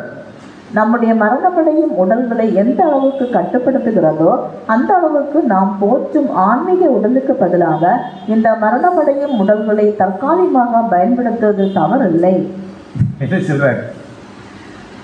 அதாவது எந்த அளவுக்கு நாம் போற்றும் ஆன்மீக உடலுக்கு பதிலாக இந்த மரணமடையும் உடல்களை தற்காலிகமாக பயன்படுத்துவது தப்பில்லை. ஆனால் என்ன பண்ணணும் பார்த்தீங்கன்னா, அந்த நம்முடைய மரணமடையும் உடல்களை எந்த அளவுக்கு கட்டுப்படுத்தும், எது கட்டுப்படுத்தும் பார்த்தீங்கன்னா, அந்த ஆவிக்குரிய சிந்தையை கட்டுப்படுத்தும் போது இந்த சரீரத்தில் சில விஷயங்கள் நம்ம இப்போ இருக்க தான் செய்யுது எல்லாருக்குமே. அதுக்காக இந்த சரீரத்தை தாங்கிட்டு போகிறதால பிரச்சனை இல்லை. ஆனால் அதுக்குள்ளே என்ன இருக்குன்னு பார்த்தீங்கன்னா, புது சிருஷ்டிங்கிறது. அந்த புதுசு நம்ம எதை பெற்றிருக்கோம்னு பார்த்தீங்கன்னா, மண்பாண்டத்தில் பெற்றிருக்கோம். அந்த மண்பாண்டம் மட்டும் உடஞ்சிடாமல் பார்த்துக்காங்க. எந்த சரீரம் எந்த இடம் போனாலும் பிரச்சனையே கிடையாது அப்படிங்கிறது தான் சொல்கிறார் அன்பு பிரசவத்தில். இப்படி நாம் நம்ம எல்லாரும் என்ன பண்ணணும் பார்த்தீங்கன்னா, நீதிமான்கள் அப்படிங்கிறத பற்றி எசேக்கியேல் சொல்றாரு. வாசிங்க. இந்த நீதிமான் என்ன பண்ணணும் பாருங்க. எசேக்கியேல் 39:18 நீதிமான் தன் நீதியை விட்டு திரும்பி அநியாயம் செய்தால் அவன் அதனால் சாவான். ஆமா, இந்த நிலைக்கு, அதாவது நீதிமான் நிலைக்கு, தேவன் அழைக்கப்பட்ட அந்த நிலைக்கு நாம சில தவறுகளை செய்தோம்னா பார்த்தீங்கன்னா, அவன் என்ன பண்ணுவான் பார்த்தீங்கன்னா, அதனாலே சாகவே சாவான் அப்படிங்கிறத பற்றி பார்க்குறோம். அப்போ நம்ம நீதியெல்லாம் முதல்ல எப்படி இருந்தது அப்படின்னு சொல்லும்போது ஏசாயா நானே வாசிக்கிறேன். எங்கள் நீதியெல்லாம் அழுக்கான கந்தையை போல் இருக்கிறது அப்படின்னு சொல்றாரு. நெக்ஸ்ட் அன்பு சகோதரர்களே, அடுத்தா பார்த்தீங்கன்னா, இந்த நீதிமான் தான் என்ன நம்ம துன்மார்க்கனை பற்றி பேசணும் பார்த்தீங்களா. இதெல்லாம் பேசுறதுக்கு உனக்கு தகுதியே கிடையாதுன்னு, அது துன்மார்க்கனுக்கு. அந்த நீதிமான் தான் என்ன பேசணும் பார்த்தீங்கன்னா, சங்கீதம் 118:17 வாசிங்க. 118:17 நான் சாவாமல் பிழைத்திருந்து கர்த்தருடைய செய்கைகளை விவரிப்பேன். ஆமா, அந்த நீதிமான் தான் என்ன பண்ண பாத்தீங்கன்னா சாவாமல் இருப்பார். சாவாமல் இருந்து என்ன பண்ணுவார்னா கர்த்தருடைய செய்கைகளை விவரிப்பார். ஏன் அப்படின்னு பாத்தீங்கன்னா அவர் யாரால் பிறந்திருக்கிறார் பாத்தீங்கன்னா 1 யோவான் 3:9 நான் வாசிக்கிறேன். தேவனால் பிறந்த எவனும் என்ன பண்ண மாட்டான், சாகவே பாவம் செய்யான். ஏன்னு பார்த்தீங்கன்னா ஆதாம் வந்து என்ன பண்ணார்னா தேவனால் தான் பிறந்தார். அப்போ என்ன பண்ணார்னா பாவம் செய்யவே இல்லை. நெக்ஸ்ட் சாத்தானுடைய வஞ்சனைகளை போனப்பறம் என்ன ஆனார் பார்த்தீங்கன்னா பாவம் செய்கிறாரு. அதனால் நம்ம வந்து என்ன பண்ணிருக்கோம், தேவனால் பிறந்திருக்கோம், நாம் அவர் பண்ணக்கூடாது. ஏனெனில் அவருடைய வித்து அவருக்குள் தரித்திருக்கிறது. அவன் தேவனால் பிறந்தபடினால் அவன் பாவம் செய்ய மாட்டான் அப்படின்னு குறித்து பார்க்குறோம். இது ஒரு விளக்கங்கள் இருக்குது. உணர்வுடன் பாவத்தை அனுமதிக்கவும் அதை செய்யவும் ஒருவன் சம்மதிப்பதில்லை. அதாவது தெரிஞ்சு யாருமே பண்ணுறதில்லை, துணிகரமாக பண்ணுவாங்களா இருக்கும். ஆனால் தேவனுடைய உண்மையான பிள்ளைகள், உண்மையான சத்தியத்துக்கு நடக்கிற பிள்ளைகள் யாரும் என்ன பண்ண மாட்டாங்க, துணிகரமாக எதுவும் பண்ண மாட்டாங்க. புது சிருஷ்டி ஒவ்வொன்றும் தூய்மையானதும் பாவமில்லாதும் ஆகும், அதில் ஆதாம் குற்றமும் குறையும் எதுவும் இல்லை அப்படின்னு குறித்து பார்க்குறோம். நெக்ஸ்ட் பார்த்தீங்கன்னா புதிய சிருஷ்டி ஒருவேளை ஒரு குற்றத்தில் சிக்கி இருக்கலாம், ஆனால் தீமை செய்வதற்கான மனநோக்கம் அல்லது சித்தம் இருந்தால் அவன் புது சிருஷ்டியாக இருக்கவே முடியாது. இப்போ சிலவங்க பார்த்தீங்கன்னா நமக்கு அநேக விதமாக வருது, சில சூழல்கள் நிமித்தமாக சில தவறுகள் நம்ம செய்கிறோம் இல்லையா. அப்போ இந்த செய்கைகள், இந்த வர இதுகள்லாம் எதை எப்படியா நம்ம எடுத்துக்கலாம் பார்த்தீங்கன்னா நமக்கு வர போராட்டங்களாக தான் நம்ம எடுத்துக்க வேண்டியது இல்லையா. அப்போ அதிலெல்லாம் நம்ம ஓவர்கம் பண்ணி என்ன பண்ணணும் பார்த்தீங்கன்னா அந்த பாதையில் நம்ம கொஞ்சம் கொஞ்சமாக ஒவ்வொரு பாதையும் ஒவ்வொரு ஸ்டெப்பாக எடுத்து வச்சு கொஞ்சம் கொஞ்சமாக முன்னேறணும். அதுதான் அப்போஸ்தலனாகிய பேதுரு கூட நம்ம சொல்லியிருக்கிறாரு. பேதுரு 1:6 பார்த்தீங்கன்னா இதில் நீங்கள் மிகவும் சந்தோஷப்படுவது என்றாலும் துன்பப்படுவது கண்டிப்பாக நீங்கள் என்ன பண்ணிக்கணும், துன்பப்பட்டு ஆகணும். ஏன்னு பார்த்தீங்கன்னா இப்போ கொஞ்ச காலம் பலவிதமான சோதனையில் துக்கப்படுகிறீர்கள். இது எதனால அந்த துக்கம் அப்படிங்கிறத பற்றி சகோதரர் சொல்கிறார், வாசிக்கிற. பலவிதமான சோதனைகள், துயரங்கள். இந்த சோதனைகள் நம் பரிசுத்த வாழ்க்கையில் பரிவர்த்தனத்துக்கு தேவையானவை என்பதால் தேவன் எவ்வளவு நம்மை நேசித்தாலும் நம்மை இவை எல்லாவற்றிலிருந்து காப்பாற்ற மாட்டார். பார்த்தீங்கன்னா இந்த அழைப்புல வந்தாச்சு, நமக்கு எந்த பிரச்சனையும் இருக்காது. எல்லாமே என்ன பண்ணும், சுமூகமான காரியங்கள் நம்ம நடந்துட்டு இருக்கோம். தேவன் எல்லாத்துலேருந்து நம்ம எல்லாத்துலேருந்து காப்பாற்றுவார் அப்படிங்கிறத என்ன பண்ணக்கூடாது, நினைச்சிடக்கூடாது. ஏனெனில் அவர் தாமே யாரையும் சோதிப்பதில்லை. அசிங்க இந்த சோதனைகள் நாம் கர்த்தரால் ஏற்றுக்கொள்ளப்பட்டவர்கள் என்பதற்கும் அவர் நம்மை தம்முடைய மகன்களாக கையாளுகிறார் என்பதற்கும் நம்மை ராஜ்யத்திற்கான வெளியிருந்த ரத்தினங்களாக செம்மைப்படுத்துகிறார் என்பதற்கும் தான் இதெல்லாம் இப்போ நடந்துட்டு இருக்கிறது. எல்லாமே நாம் அவருடைய பிள்ளைகளாக இருக்கிறோமா, அவருக்கு வழியில கரெக்டாக நடந்துட்டு இருக்கிறோமா என்பதுக்கான ப்ரூஃப் தான் அப்படிங்கிறத குறித்து பார்க்குறோம். அப்போ டைரெக்டாக அந்த பொல்லங்கான காரியங்களை செய்துட்டே ஒருவர் இருக்கிறார். பார்த்தீங்கன்னா இவர் யாரை போல் இருக்கிறார் அப்படின்னு பார்க்கும்போது நான் வாசிக்கிறேன் 1 சொல்லும்போது பொல்லாங்கனால் உண்டாயிருந்து தன் சகோதரை கொலை செய்த காயினை போல் இருக்க வேண்டாம். அவர் எது நிமித்தம் கொலை செய்தான் பார்த்தீங்கன்னா தன் கிரியைகள் பொல்லாதவர்களால், தன் சகோதரருடைய கிரியைகள் நீதி உள்ளதாக இருந்தார். அதாவது துன்மார்க்கன் பண்ணுற கிரியை எப்படி இருக்குன்னு பார்த்தீங்கன்னா பொல்லாதவர்களாக தான் இருக்கும், அந்த கிரியை பொல்லாதவர்களாக இருக்கும். அதனால என்ன பண்ண நமக்கு துன்மார்க்கமாக நடக்கிறவுடைய கிரியைகள் எல்லாமே பொல்லாதவர்களாக தான் காணப்படும். தேவனுடைய ஆவியில் செய்யக்கூடிய கிரியைகள் எல்லாமே எப்படி இருக்குன்னு பார்த்தீங்கன்னா நீதி உள்ளவர்களாக காணப்படும். அன்புக்குரிய சகோதரர்களே, எனவே நீதி உள்ளவராக நாம் செய்து கொண்டு இருக்கும்போது நாம் சில கனிகளை நாம் அவருக்கு கொடுக்க வேண்டியது இருக்குது. அது நம்ம யாருக்கு அந்த கனிகளை எல்லாம் கொடுக்கணும் அப்படின்னு ரோமர்கள் சொல்கிற. வாசிக்க ரோமர் 7 ரோமர் 7:4 அப்படி போல என் சகோதரரே, நீங்கள் மரித்தோரிலிருந்து எழுந்து கிறிஸ்து என்னும் வேறொருவராகி தேவனுக்கென்று கனி கொடுக்கும்படி கிறிஸ்துவின் சரீரத்தினாலே நியாயப்பிரமாணத்துக்கு மரித்தவர்கள் ஆனீர்கள். தேவனுக்கு என்று தான் நாம் கனினா என்னது, அதே வந்துருச்சு. 1 கொலோசியரில் 1:10 சொல்கிறாருன்னா சகலவித நற்கிரியிலுமாகிய கனிகளை தந்து தேவனை அறிகளில் விருத்தி அடைந்து கர்த்தருக்கு பிரியமுண்டாக அவருக்கு பாத்திரராய் நடந்து கொள்ளவும் அப்படிங்கிற குறித்து பார்க்குறோம். அப்போ இதெல்லாம் செஞ்சாதான் நம்ம என்ன பண்ணணும்னு பார்த்தீங்கன்னா இதை வாசிங்க. நீதிமொழிகள் 4 அவர் எனக்கு போதித்து சொன்னது, உன் இருதயம் என் வார்த்தைகளை காத்துக்கொள்ள கடவது, என் கட்டளைகளை கைக்கொள், அப்பொழுது பிழைப்பாய். அவர் கட்டளைகளை கைக்கொள்றதுக்கு சேர்ந்து நம்ம போதிப்போம், எல்லாருக்கும் போதிக்கிற விஷயங்கள்லாம் இருக்குது. அப்போ தான் என்ன பண்ணணும் பார்த்தீங்கன்னா நம்ம பிழைப்போம் அப்படிங்கிற குறித்து பார்க்குற அன்புக்குரிய சகோதரர்களே. அன்னைக்கு பார்த்தீங்கன்னா ஆதாம் வந்து கீழ்ப்படியிலே அன்னைக்கு 2 மரம் அவருக்கு இருந்தது. 2 மரம் என்ன மரம்லாம் இருந்தது,